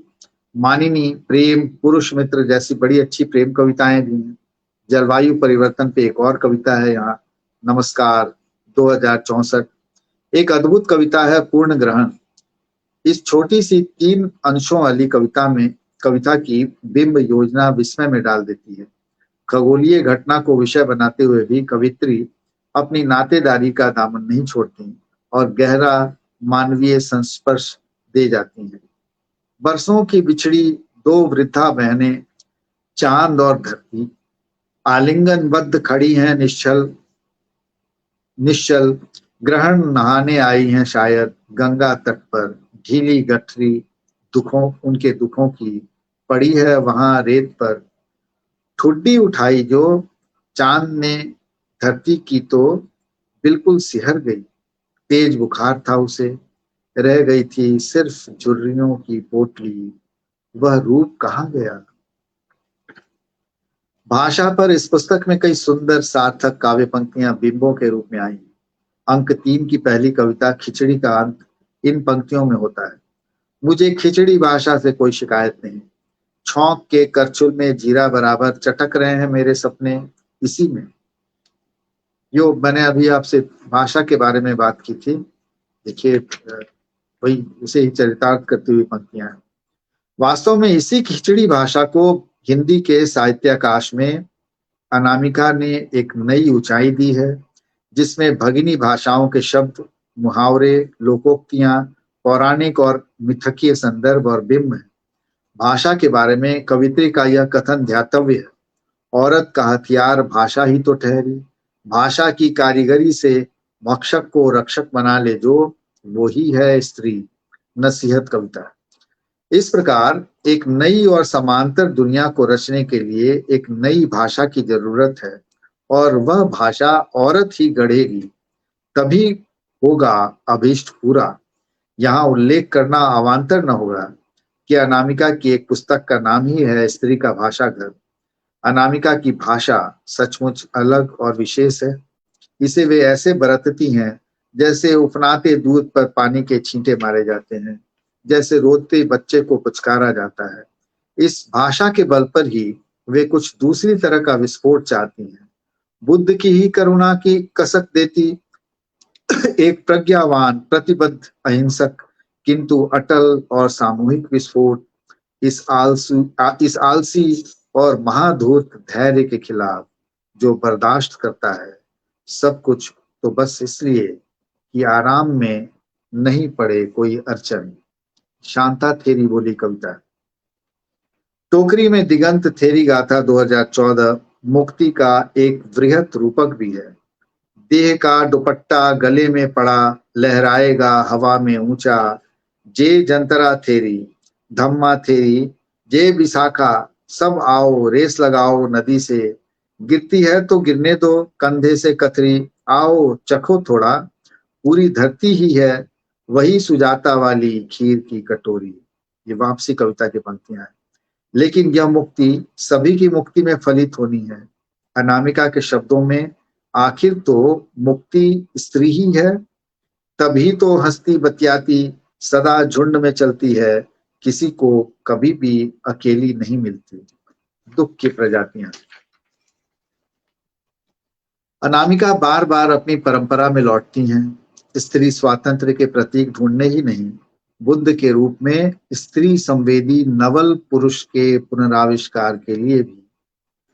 वे मानो मातृभाव से संसार को देखती हैं और मार को भी नया जन्म देने का हौसला और संकल्प रखती हैं। तू मक्खी तो है ही, बैठे कहीं भी, लेकिन मुझमें व्यापेगा कैसे, मेरा रस अंतस्थ है, मां हूं मैं, उदर में प्रवेश करेगा तो आ तुझको नया जन्म दे दूं। ये उत्पल वर्णा थेरी गाथा की पंक्तियां हैं। वास्तव में टोकरी में दिगंत स्त्री पुरुष समानता और ऐक्य के संदर्भ में कहीं न कहीं विऔपनिवेशिकीकरण का पाठ भी है, जिसमें देसी स्रोतों और पाठों दृष्टांतों को संजोने का यत्न है और संभवतः बल्कि तत्वतः जिसका लक्ष्य सामाजिक अद्वैत को साधना और स्थापित करना है। ये एक लंबी समीक्षा थी टोकरी में दिगंत की। अर्पण जी।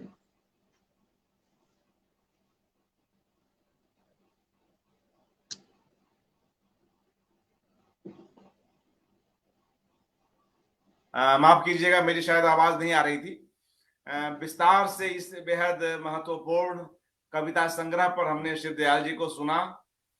और मित्रों, अब हम लोग अनामिका जी के उपन्यास आईना साज पर भी शिवदयाल जी को सुनेंगे।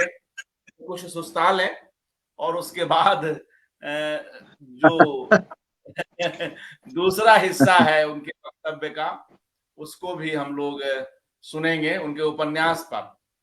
मित्रों, टोकरी में दिगंत थेरी गाथा 2014 कई ऐसी बातें, महत्वपूर्ण बातें और एक लंबी भूमिका भी इस किताब पर आने से पूर्व शिवदयाल जी ने रखी।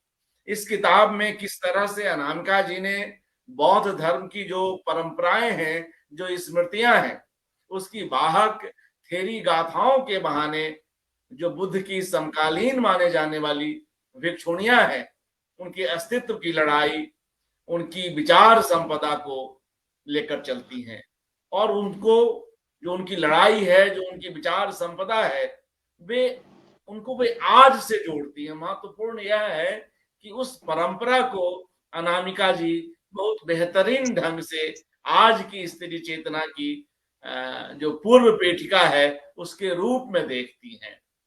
तो यह बात अभी बीच में हो भी रही थी कि किस तरह से अतीत के भीतर, अतीत के साथ भविष्य जो है लगा हुआ है।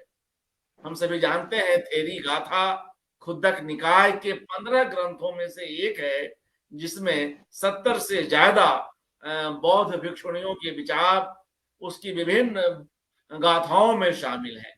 अनामिका जी उन्हीं के जरिए स्त्री देह बनाम स्त्री मन के कई चिरंतन सवालों को समय के पुरातन छोर पर जाकर पकड़ने की कोशिश करती हैं।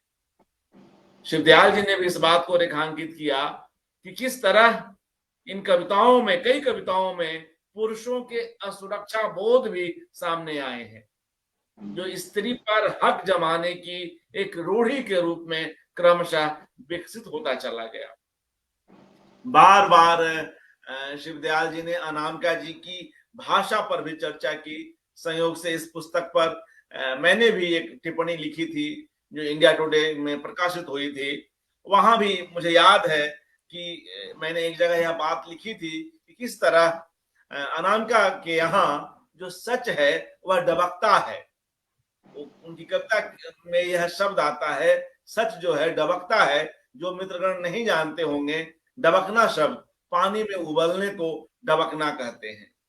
और सूरज जो है अनामिका के यहाँ क्रिकेट बॉल सा दूर आकाश में उड़ता है। उनकी नायिकाएं आकाश से बात करती हैं जरूर, लेकिन पैर जमीन पर टिकाने की इच्छा है। उनकी कई कविताओं में हम देखते हैं कि जो व्यक्तिगत स्मृतियां हैं वे किस तरह जातीय स्मृतियों में बदलती चली जाती हैं। इस पर भी सोदाहरण शिवदयाल जी ने अपनी बात रखी। ये छोटी सी भूमिका मैंने इसलिए रखी कि शिवदयाल जी थोड़ा सुस्ता लें, चूंकि लंबा आलेख था। अब एक बेहद चर्चित, बेहद महत्वपूर्ण सूफियाना विचारों से लैस जो उपन्यास है आईना साज, उस पर भी हम शिवदयाल जी को सुनते हैं। शिवदयाल जी।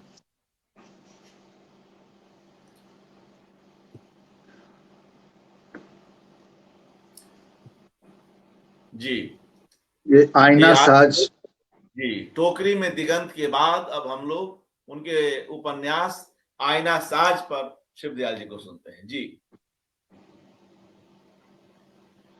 आईना साज। सूफीवाद के आईने में स्त्रीत्व का मानचित्र। यह समीक्षा बनास जन में प्रकाशित हुई थी, लेकिन शायद उसका प्रिंट एडिशन नहीं निकला था। तो ये समीक्षा है। ऐ अल्लाह, जो मैं तुझे दोजख में जाने के डर से पूजूं, तो मुझे दोजख की आग में जला। ऐ अल्लाह, जो मैं तुझे बहिश्त की ख्वाहिश से पूजूं, तू मुझे बहिश्त से निकाल बाहर फेंक। लेकिन अगर मैं तुझे सिर्फ तेरे लिए पूजती हूं, तो अपने अक्षय नूर से कभी महरूम न कर। ये बार्स की पंक्ति, अंग्रेजी पंक्तियों का अनुवाद है, हिंदी अनुवाद। इसका एक खास संदर्भ है। इस्लाम के अभ्युदय के लगभग एक सदी बीतते न बीतते 8वीं सदी में इराक के बसरा में राबिया फकीर ने इस्लाम में ईश्वरत्व की अवधारणा का एक समांतर विमर्श उपरोक्त पंक्तियों में खड़ा किया। तत्कालीन इस्लामी समाज में खुदा से खौफ या फिर कहीं जन्नत और बहिश्त की कामना ईश उपासना के मूल में रही थी। आज भी टेक्सचुअल इस्लाम में तरजीह इसी धारणा को मिलती है। खुदा को प्रेम का बायस मानने और जीवन को ईश प्रेम का साधन और उपलब्धि मानने वाला यह स्त्री स्वर, यह संभवतः स्त्री का स्वर ही हो सकता था, जो व्यक्ति, बंदा और ईश्वर खुदा को प्रेम के धागे से जोड़ता है और बाहरी शुद्धि और धर्मानुशासन को नाकाफी मानता है। सूफी सिलसिले, आंदोलन भी कह सकते हैं कि आज तक परवरिश कर रहा है। इस्लाम धर्म की एक अन्य समानांतर समावेशी व्याख्या करता हुआ राबिया और उसके लगभग विस्मृत समकालीनों के काल तक इस्लामी राज्य सत्ता का मॉडल आकार ले चुका था। खिलाफत स्थापित हो चुकी थी बगदाद में। यही नहीं, इस्लाम का दिग्विजयी अभियान भी शुरू हो चुका था और 728 ईस्वी में मोहम्मद बिन कासिम ने भारत के सिंध पर कब्जा करके इस्लामी सत्ता स्थापित कर ली थी, जैसा कि इतिहासकार कहते हैं।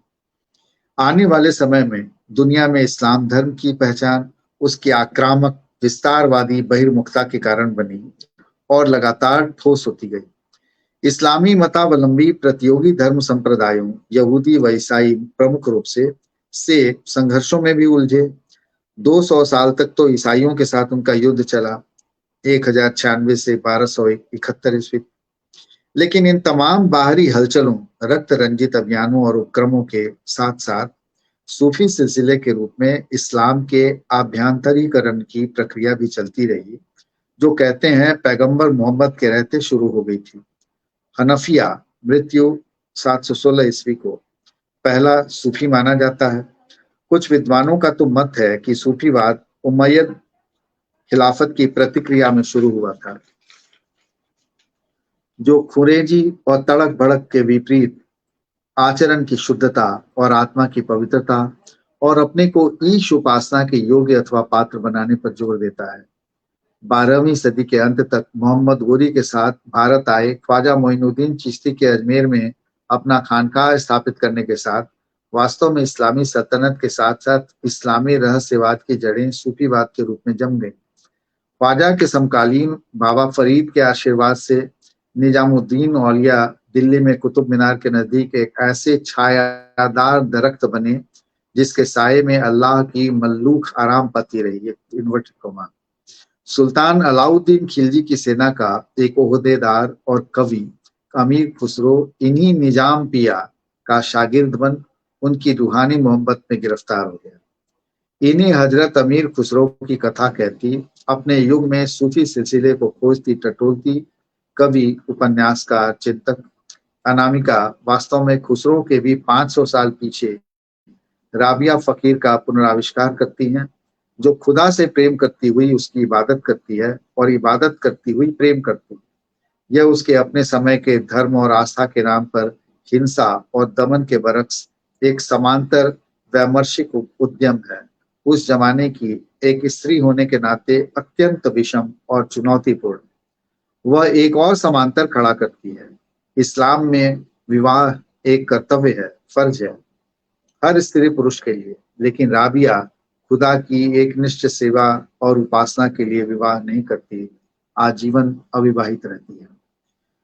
अनामिका के आईना सामने स्थान स्थान राबिया का जिक्र आता है, जो एक प्रकार से देखें तो धर्म सत्ताओं के तुमुल गर्जन में दब गई उस कोमल जीवन रसदायिनी मातृ स्वर की खोज और पुनर्प्रतिष्ठा का संकल्पित और सुविचारित प्रयास है।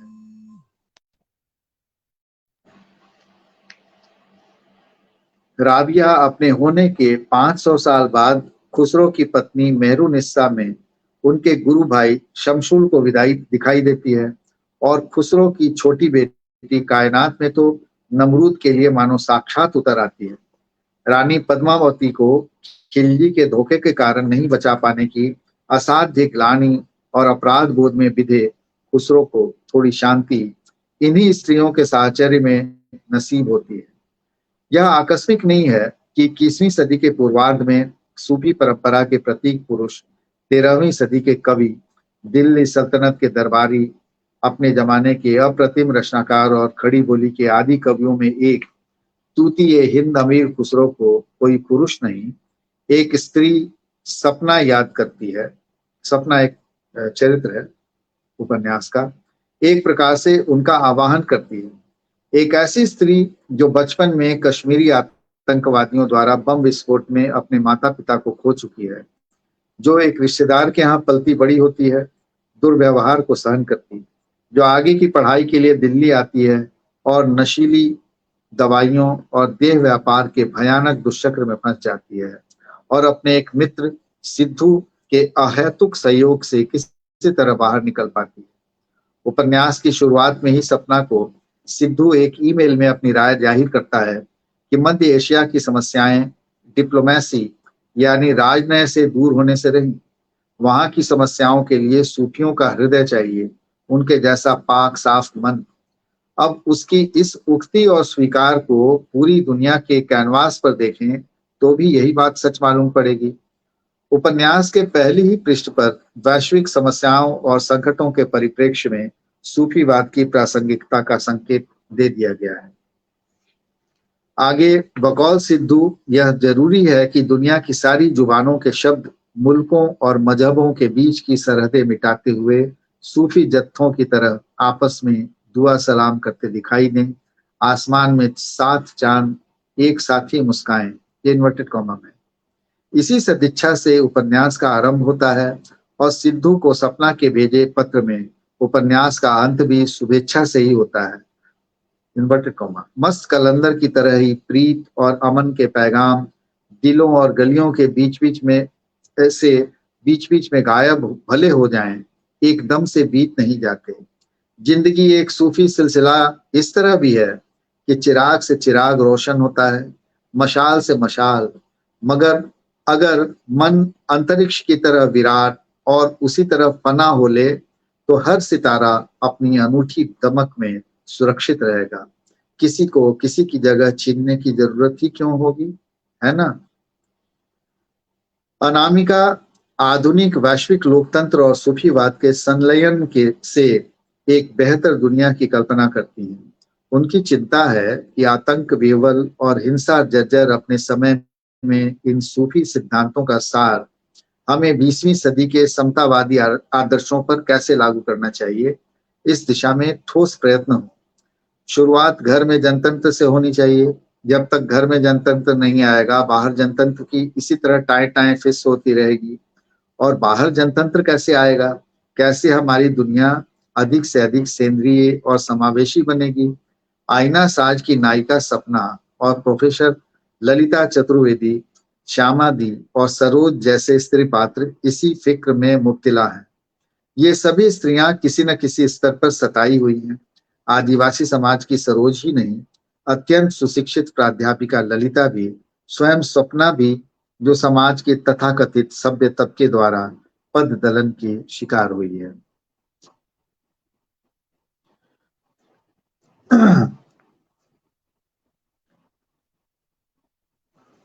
उसकी अत्यंत प्रबुद्ध और संवेदन शिक्षिका ललिता दी का बचपन मुजफ्फरपुर में बीता है। वहां सूफी संत कंबल शाह की मजार पर अक्सर सूफियाना तबीयत के उसके पिता ले जाते थे। उसके दादा और नाना भी दाता कंबल शाह के मुरीद थे। वह दरगाह पूरे मुजफ्फरपुर शहर की अंग नैया है, जहां नातिया कव्वालियां सुनते सुनते उसके बचपन का बड़ा हिस्सा गुजरा है।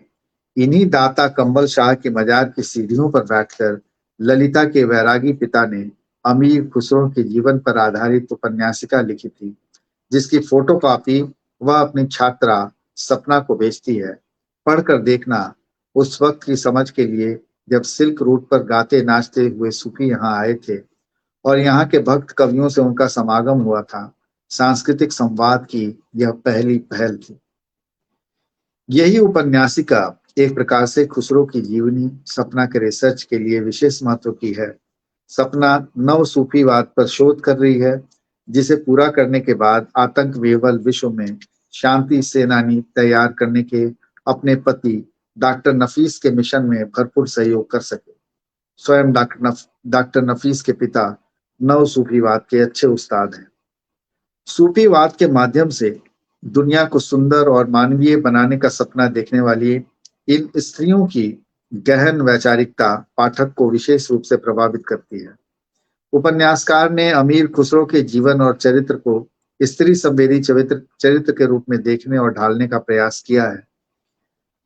इसमें उस मध्य युगीन खुरेजी और बर्बर दौर के एक और लगभग उलट और समांतर पहलू का पता चलता है, जिसके आज के दौर में भी विशेष प्रासंगिकता बनती है। लोकतंत्र और सूफीवाद का फ्यूजन विश्व शांति के लिए प्रयुक्त करने का आग्रह उपन्यास में स्पष्ट ही दिखाई देता है। लेकिन यह दुनिया स्त्रियों की आंखों से देखी गई, उनकी कल्पना की दुनिया होगी, यह उपन्यास की अनिवार्य निष्पत्ति है। वास्तव में आईनासाज हजरत अमीर खुसरो की जीवनी नहीं है, लेकिन इस उपन्यास का एक भाग खुसरो की जीवनी है।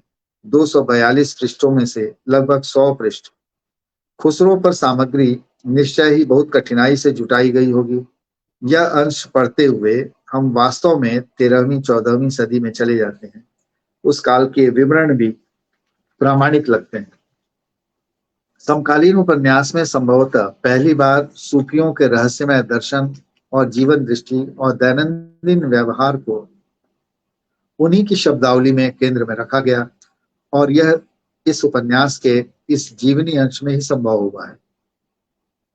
खुसरो के आसपास के स्त्री चरित्रों को खूबसूरती से और प्रभावी ढंग से उभारा गया है, और इनके बरक्स खुसरो का चरित्र इस प्रकार खड़ा किया गया है कि वे अपने दौर के घोर स्त्री विरोधी निजाम के बिल्कुल विपरीत नजर आते हैं। स्त्रियों के प्रति उनके मन में करुणा है, सम्मान है, और वे उनकी सुरक्षा को लेकर भी खासे चिंतित हैं। वे स्त्री मन को समझने का भी खूब जतन करते हैं। वे साधारण स्त्रियों और पढ़ी लिखी, नफीस और जहीन स्त्रियों का फर्क भी समझते हैं। पद्मिनी का जौहर उनके जीवन की सबसे बड़ी विफलता है। धोखा तो है ही, इसके लिए वे खुद को अपराधी मानते हैं। जौहर के बहुत दिनों बाद पद्मिनी का पत्र उन्हें मिलता है। जब आपको यह पाती मिलेगी, मैं दुनिया से जा चुकी होंगी, पर मुझको आपकी चिंता रहेगी। रत्नसेन से भी ज्यादा आपकी चिंता रहेगी कि जो हुआ उसकी खातिर खुद को कसूरवार मानते हुए आप बेवजह ही लोटन कबूतर न हो जाएं। यह ठीक है कि भरोसे का नाता दुनिया का सबसे बड़ा नाता होता है। यह भी सच है कि मैं आपकी बात के भरोसे ही खिलजी के सामने पड़ी कि वह मन पर काबू रखेगा और चुपचाप लौट जाएगा। खिलजी ने आपका भरोसा तोड़ा, और मैंने जो भरोसा किया आप पर, वह टूटने से रहा, क्योंकि मैं आपको जानती हूँ, और जानना ही मानना है। आप छल कर ही नहीं सकते। पद्मिनी के इस पत्र से खुसरो के कद को और ऊंचाई मिलती है, और इस पत्र को पढ़कर विचारते हैं, माफ कर सकने वाला दिल जन्नत के सबसे ऊंचे पहाड़ से झरने वाला ऐसा नूरानी झरना है, जिसके आगे कुछ ठहरता नहीं। सारी टूट फूट, क्लेश, कलमश, किरचियां, किचकिच पुर्जा पुर्जा होकर बह जाते हैं। कई बार खुद उसको पता नहीं होता कि उसकी तेज धार कठिन पत्थरों के सीने पर कैसी मलंग मसनवियां गुजरी। इस भरोसे के रिश्ते के अलावा भी उपन्यास में कुछ रूहानी रिश्ते बनते और विकसित होते नजर आते हैं, जिनके जरिए सूफी फलसफा भी कुछ कुछ समझ में आने लगता है। खुसरो की बीवी मेहरू बेगम में एक और राबिया फकीर देखने वाला शमशूल फकीर उसे दाता औलिया से कहते सुनता है, सबसे मजेदार बात तो यह है कि बाहर जाने का भाव या उन्मेष स्त्री वृत्ति है और भीतर ही रमे रहने का भाव या निमेष पुरुष वृत्ति, पर संसार ने उल्टा चक्र चलाया। औरत घर में बांध कर रख दी गई और पुरुष बाहर गया। शासन प्रशासन लड़ाई भिड़ाई से भर गया उसका संसार। यह सुनकर शमशुल कहता है, उसकी यह बात सुनकर मेरे भीतर के सातों समुद्रों में ज्वार सा उठा। सात आसमानों के चांद नीचे झुके, मेरी सदियों की सोई यादें जाग उठी। जो सारी सोई यादें जगा दे, महबूब तो वही है। आईना साज उपन्यास सूफीवाद के आईने में स्त्रीत्व का चेहरा देखने या कि स्त्रीत्व का मानचित्र बनाने की कोशिश भी है। इस उपन्यास में स्त्रीवाद के वैश्विक परिप्रेक्ष्यों को भी सामने रखा गया है। भारत ही नहीं, एशिया, अफ्रीका, यूरोप और अमेरिका में उठ रही आधी आबादी की आवाजों को सुनने और समझने की कोशिश हुई है। उपन्यासकार अनामिका का मानना है कि स्त्री आंदोलन अन्य रेडिकल आंदोलनों की तरह सर्वोच्छेदनवादी नहीं रहा। उसने परंपरा से रूढ़ियां फटक बीनकर उसके पोषक तत्व संभाल लिए और खासकर अफ्रीका, एशिया और लातिन अमेरिका में, जहाँ की प्रकृति साहित्य, प्रेम और अध्यात्म की विधायिका शक्ति के रूप में केंद्रस्थ रही है। दैहिक शोषण की शिकार स्त्रियों का मनोबल बढ़ाकर उन्हें समाज की मुख्य धारा में बनाए रखने में इनका उपयोग किया है। एक जगह सपना जसविंदर नामक युवा महिला को ताकीद करती है कि हमें न अति स्त्री की जरूरत है, न अति पुरुष की। हमें न स्पाइडर मैन चाहिए, न बारबी डॉल। फिर पुरुष को भी तो स्त्री और स्त्री को पुरुष क्यों बनना चाहिए? सपना के पति डॉक्टर नफीस की एक सहयोगी है शाहाना, जो यौन हिंसा की शिकार महिलाओं का मनोवैज्ञानिक उपचार करती है, जिसने चित्रकला की पढ़ाई विदेश में की है और अपने को लेस्बियन चित्रकार मानती है। एक ऐसी स्त्री कलाकार जो स्त्री यौनिकता को निवेदित उदात्त चित्त बनाती है। उसके बहाने से उपन्यासकार ने स्त्री देह और मनोविज्ञान को लेकर कुछ नई बातें कही हैं जो पाठकों को विस्मित कर सकती हैं। क्या कहूं आज जो कही नहीं शीर्षक अध्याय में सपना और सरोज का इस विषय पर संवाद दिलचस्प है, जो शाहाना और उसके काम को लेकर है। इन्वर्टेड कॉमा, स्त्री शरीर में कुछ विशेष रहस्य है, कुछ खास यौन तंत्रिकाएं हैं जिनका सुंदर सा संजाल माधवी लता साई स्त्री के शरीर सिर से पांव तक फैला है। स्त्री की यौनिकता एक अंग में कीलित न होकर नस नस में फैली हुई उसे सर्वदा रसमग्न रख सकती है। वैसे ही जैसे प्रकृति का वैभव धरती, आकाश, नदी, पहाड़ और पूरे वनस्पति जगत में फैला हुआ उसके कण कण को ऊर्जस्वित रखता है। शरीर से मन का जुड़ाव स्त्रियों में थोड़ा ज्यादा होता है, इसलिए मन की कुंठाएं और चोटें अगर सृजनात्मक कामों के दौरान, जैसे चित्र बनाते, नृत्य करते, गाना गाते, दूर कर ली जाएं, तो मूलाधार से सहस्त्राधार तक रोशनी की एक उच्छल नदी सी बहने लगती है। अंग अंग में सचमुच कमल दल खिलने का आभास होता है।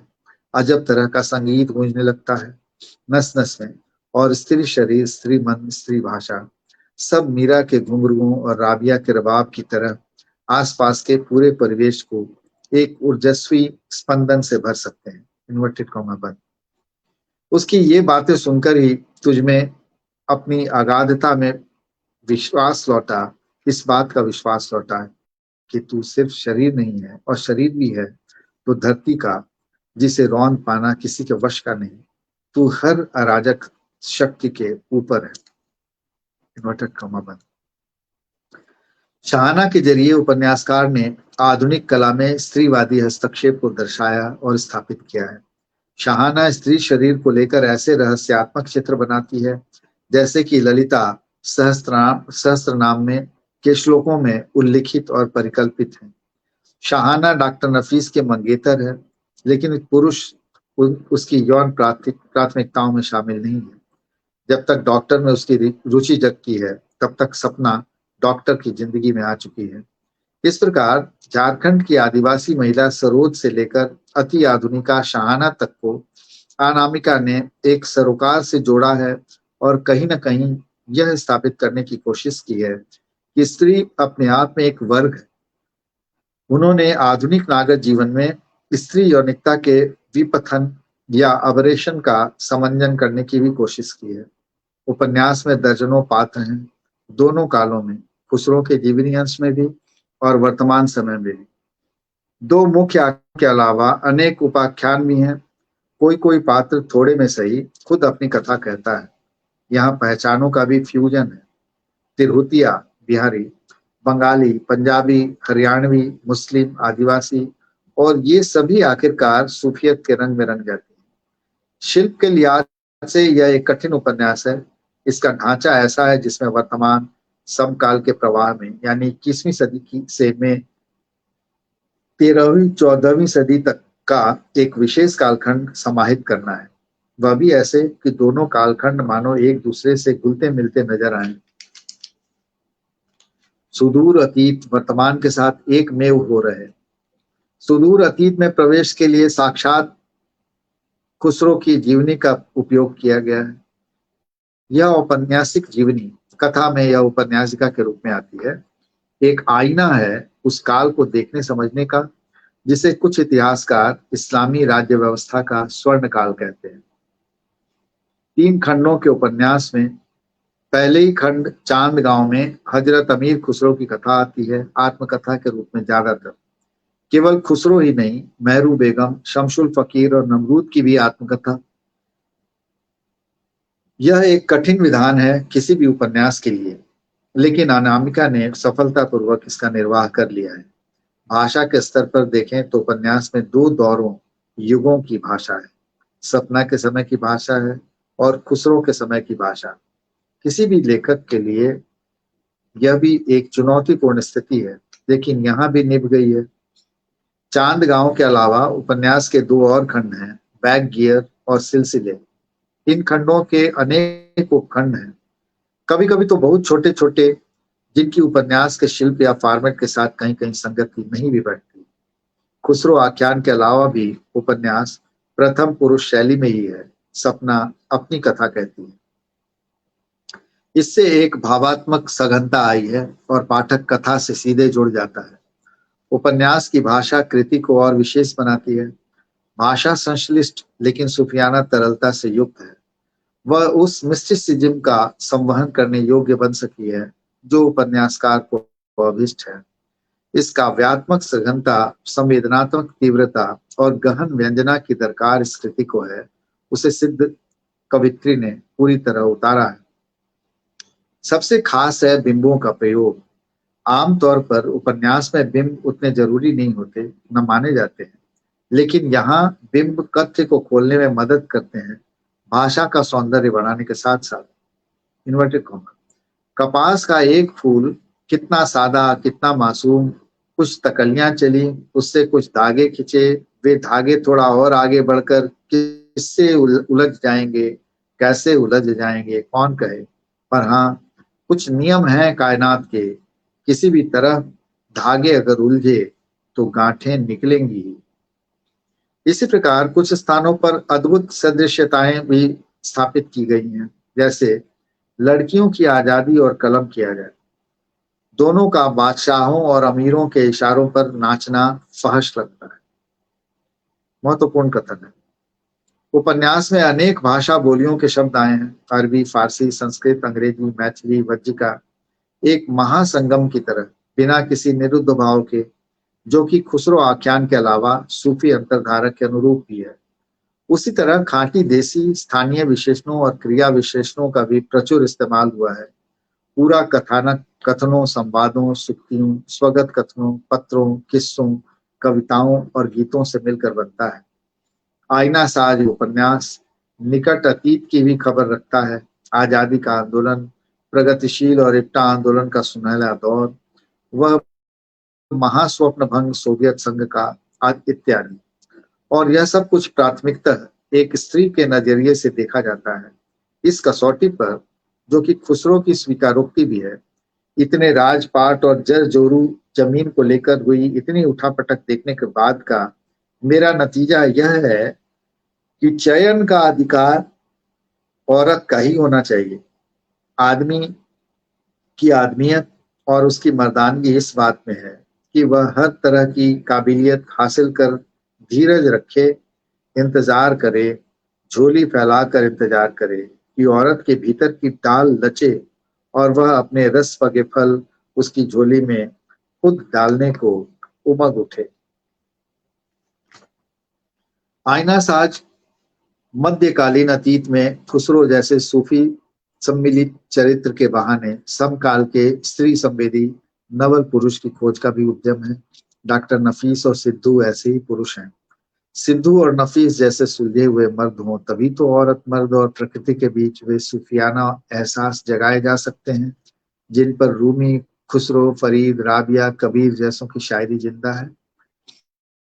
न बचा बचा के तू रख इसे कि ये आईना है वो आईना, कि शिकस्ता हो तो अजीज तर है निगाहे आईना साज। स्त्री पुरुष मैत्री का अद्भुत बिंब यहाँ मिलता है जब कथा के अंत में सपना सिद्धू को लिखती है, जैसे मस्त कलंदर नहीं बीता, जैसे बोली बानियों, कहावतों और ग्रंथों में सुरक्षित प्रीत और अमन के पैगाम नहीं बीतते, तुम भी नहीं बीते सिद्धू, और बीतने की हिम्मत भी न करना, हमेशा बने रहना मन में एक सुखद सूफी एहसास की तरह। हजरत अमीर खुसरो की छाया में दरअसल सिद्धू ही है आईना साज, जिसमें सूफी दर्शन और स्त्री अस्मिता दोनों एकाकार हो रहते हैं। हाँ, धीरज उपन्यास का थीम वर्ड है। ये आईना साज की समीक्षा थी जो बनास जन में छपी थी। जी शुक्रिया शिवदयाल जी, काफी वक्त भी हो गया। और मित्रों, आज की इस पहली कड़ी में हम लोगों ने इतना वक्त इसलिए भी लिया। हेलो जी जी, शिवदयाल जी कुछ बोले, मैं बस बैटरी को, लैपटॉप की बैटरी लगा लूं, डिस्चार्ज होने को है, एक आध अच्छा बातें अच्छा कहें और फिर हम लोग उस खंड पे आएंगे, चित्रों वाले खंड पर। एक आध जी मिनट छोड़े, फिर मैं अभी बैटरी लगा रहा हूँ। जी।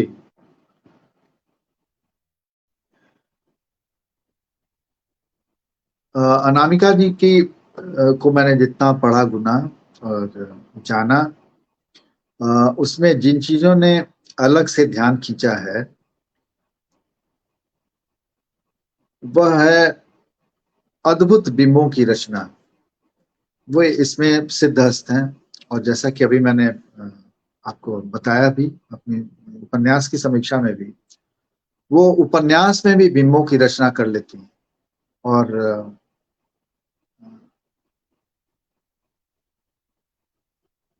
पूरी समर्थता के साथ, ये नहीं कि अधूरे तरीके से। और इन बिंबों में उनकी रचनाशीलता का, उनकी कल्पनाशीलता का उत्कर्ष मिलता है। और दूसरी चीज जो है वो उनकी क्षमता जो सादृश्यता स्थापित करने की, वह भी सटीक और समीचीन, जिसके माध्यम से वे अपना आशय खोलने का उपक्रम करती हैं। जी एक जी और बिल्कुल। महत्वपूर्ण चीज है कि उनकी भाषा जो तरल, परतदार, पारदर्शी, साथ ही मुहावरेदार है। मुहावरे और लोकोक्तियां उनके गद्य जी हिस्सा है, अविभाज्य मित्रों, हिस्सा है। हाँ बिल्कुल। तो जी, और तो जी, और अच्छी ये चर्चा उनकी जो रही। भाषा है, हाँ बताइए जी। उनकी जो भाषा है वो स्त्रियों की भाषा है भले, लेकिन वो मानो लोक से ही निश्रित होकर लोक को ही समर्पित है।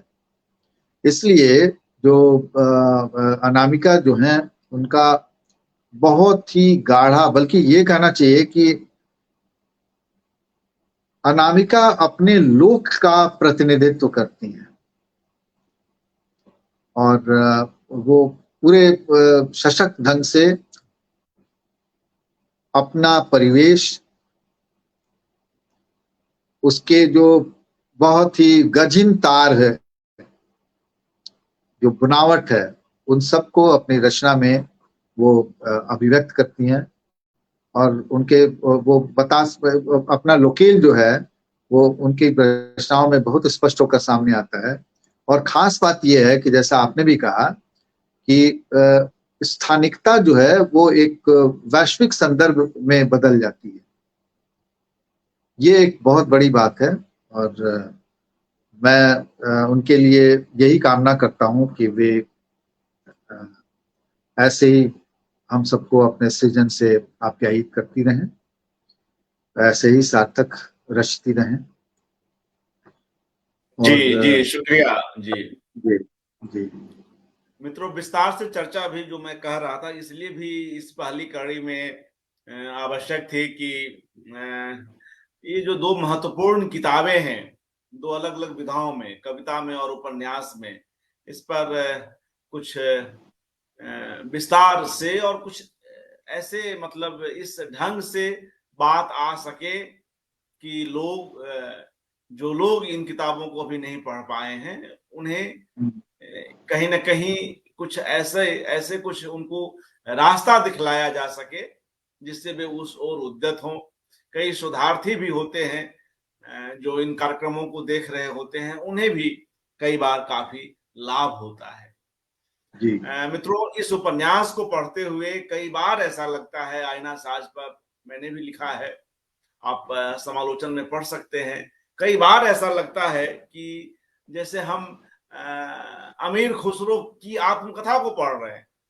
शिवदयाल जी ने इसका जो शिल्प विधान है, इस पर भी बात की। यह आसान नहीं है शिल्प, मगर उसको एक बड़ा रचनाकार साध लेता है।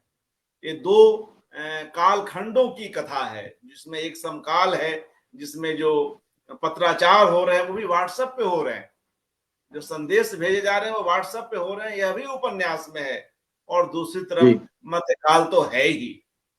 और अमीर खुसरो जो शासक के साथ उठता बैठता है, मगर एक लेखक की महत्ता तो खैर अपनी जगह है ही, और अमीर खुसरो तो कई कलाओं में उनकी महारथी थी। मगर ऐसे भी जब कभी यह भी एक महत्वपूर्ण रचनाकार, एक संवेदनशील रचनाकार, इसको भी चिन्हित करता है कि वही उसी अमीर खुसरो को उसका शासक कैसे जब तब सीमांकित भी कर देता है। तो ये प्रसंग भी इस उपन्यास में आए हैं। और अमीर खुसरो की जो बेटी है, जिसकी चर्चा शिवदयाल जी ने की, वो बड़ी होती बेटी के साथ जो अपने संबंध है पिता का, वह भी कैसे बदल रहा है और कैसे वे चिंतित हो रहे हैं। ऐसे कई कई रंग आप अमीर खुसरो के व्यक्तित्व के यहाँ देख सकते हैं, जो उनकी पुत्री कायनात के साथ जो उनका एक बड़ा सहज ये है, स्नेहिल संबंध है, उसको बड़े ही अच्छे ढंग से इस उपन्यास में जो है अनामिका लाती हैं। और कई बार कायनात कब अमीर खुसरो और उसकी पत्नी महरू के बीच संवाद का सेतु बन खड़ी हो उठती है। इसमें जो हमारा अपना जो हिंदुस्तानी गृहस्थ जीवन है वह भी मुखर है। एक और बात कह के, चूंकि इसमें कई और चीजें भी हैं, तो उसमें और विस्तार से न जाऊंगा, विस्तार से आज चर्चा हो ही गई है।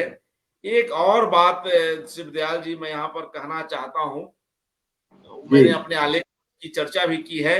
इस उपन्यास जी में एक बेहद महत्वपूर्ण प्रसंग आता है सिलसिला का। जी सूफियों में जो एक शब्द चलता है सिलसिला, तो यह सिलसिला। एक तरह का जो गुरु ऋण है, जो हम प्रत्यक्ष तो नहीं उतार सकते, पर उससे कुछ ऋण ऋण अवश्य हो सकते हैं। उसे आत्मसात करके उस सूत्र का सिलसिला आगे बढ़ाना होता है। तो इस बात को पढ़ते हुए, इस प्रसंग से गुजरते हुए मुझे मुक्तिबोध की कहानी ब्रह्म राक्षस की भी याद आती है। जी वहां भी ये बात आती है कि अगर आप आगे नहीं बढ़ाएंगे अपने सीखे हुए को, तो आप कैसे ब्रह्म राक्षस बन जाते हैं। दो अलग अलग तरीकों में, इनका तरीका अलग है अनामिका जी का और मुक्तिबोध का, लेकिन दो अलग अलग तरीकों में एक बात की गई है। कोई सीखी हुई बात जब व्यक्ति आगे नहीं बढ़ा पाएगा, तो वह ब्रह्म राक्षस बन जाएगा। ब्रह्म राक्षस नाम से कविता भी है मुक्तिबोध की, और इस नाम से उनकी कहानी भी है। कहानी भी है। तो जी जी, तो इस योनि से मुक्ति पाने के लिए कि हम ब्रह्म राक्षस न बन सके, तो हमें किसी न किसी को शिष्य बनाकर पूरी शिक्षा प्रदान करनी होती है। तो ऐसे जी कई रोचक प्रसंगों से यह उपन्यास भरा पड़ा है, और आपने सुना ही। और मित्रों, अब हम लोग बस अंतिम हिस्से में हैं। जिस तरह से जो टोकरी में दिगंत जो उनका कविता संकलन है, उसके 3 हिस्से हैं, तो आज के इस पहली कड़ी के भी 3 हिस्से हैं। पहले में हमने उनके कविता संग्रह पर बात की, दूसरे में इस उपन्यास आईना साज पर बात की, और अब कुछ एक चित्र, एक फीचर का रूप देते हुए थोड़ा सा लाइट मूड के साथ हम लोग इस कार्यक्रम को विराम देंगे। तो कुछ एक चित्र हम देख लेते हैं। उन चित्रों में जो चीजें हैं, जो काल है, वह तो शिवदयाल जी ही बतलाएंगे। शिवदयाल जी। ये पहली मुलाकात का चित्र है, ये फोटो। अरे वाह वाह, कब कब का और कहाँ, कब और उनके कहाँ। घर उनके घर जाना हुआ था, शायद ये अप्रैल 2018। हमारी भेंट बहुत लेट में हुई है, मैंने आपको बताया ही। जी जी जी। हम लोग दिल्ली गए थे तो उनके घर गए थे, उन्होंने वाह, आमंत्रित किया था। यह ये उन्हीं के घर पहली, का चित्र। जी जी उन्हीं के घर था। जी जी। और हाँ, जी, और कुछ चित्रों को देखते हैं। सपत्तक गया जी था मैं, और ये हाँ तो मेरे घर का है, वो आई थी पहली बार मेरे यहाँ। तो उस समय का है, मेरी पत्नी साथ में आभा, जी। ये दोनों चाय पी रही हैं। अरे वाह। ये जी, अम, और कुछ एक चित्र देख लें। जी हाँ, ये 2021 का है, नवंबर, जबकि नामिका के बड़े बेटे की शादी में मैं दिल्ली गया था, तो उसी अवसर का चित्र, ये फोटो है, वाह। नवंबर जी 2021 का। जी, ये हाँ, ये मेरे घर का फोटो है, जो पिछली बार जब आई थी वो सबका ये फोटो है। हमारे घर आई थी पिछली बार, हमको लगता है जी 2 साल हो गए होंगे कि शायद जी 21 में ही आई थी। हाँ, ये भी हमारे घर का ही फोटो है। ये मेरी जी। पत्नी ने ये तस्वीर ली है। ये वाली। और ये पहले की फोटो है, पहली बार आई थी। जी जी तो जी। एक इनका कार्यक्रम था, उस समय हम लोग उनसे मिलने गए थे, तो वहाँ का ही फोटो हम्म था। हम्म। और भी फोटो होंगे लेकिन कम है, ज्यादा नहीं। जी, तो मित्रों, लगभग 2 घंटे तक यह कार्यक्रम चला, और आप हाँ, लोग खासा इतनी लंबा कार्यक्रम आपका रहा ये। लंबा है, चूंकि इसमें 2 जरूरी और 2 बेहद महत्वपूर्ण किताबों पर चर्चा हुई, और विस्तार से हुई। और कोई भी आलोचक अ, किसी किताब के भीतर उतरते हुए उसके आस-पास को भी जब तक चित्रित न करे और उसे अपने हिसाब से न समझे, तो फिर वह न्याय नहीं हो पाता है। शिवदयाल जी इतिहास, दर्शन, अध्यात्म, कई क्षेत्रों में गए, खासतौर से कविता संकलन वाले में, और इसमें भी कई पक्षों पे आए। इस्लाम और जो धर्मों का किस तरह से क्रमशः विकास हुआ, और सूफीज्म किस तरह से बढ़ा, क्योंकि यह विषय भी इस उपन्यास का है ही। तो एक मुकम्मल चर्चा मुझे लगता है कि संपन्न हो सकी। बहुत बहुत शुक्रिया शिवदयाल जी। हाँ, 2 घंटे आपको ही तक आप जी हम लोगों के साथ बने रहे, और एक अच्छी बातचीत हुई। मित्रों, अनामिका जी पर यह एकाग्र जारी है। कल एक नए कार्यक्रम में फिर से मिलते हैं। शुभ रात्रि, नमस्कार।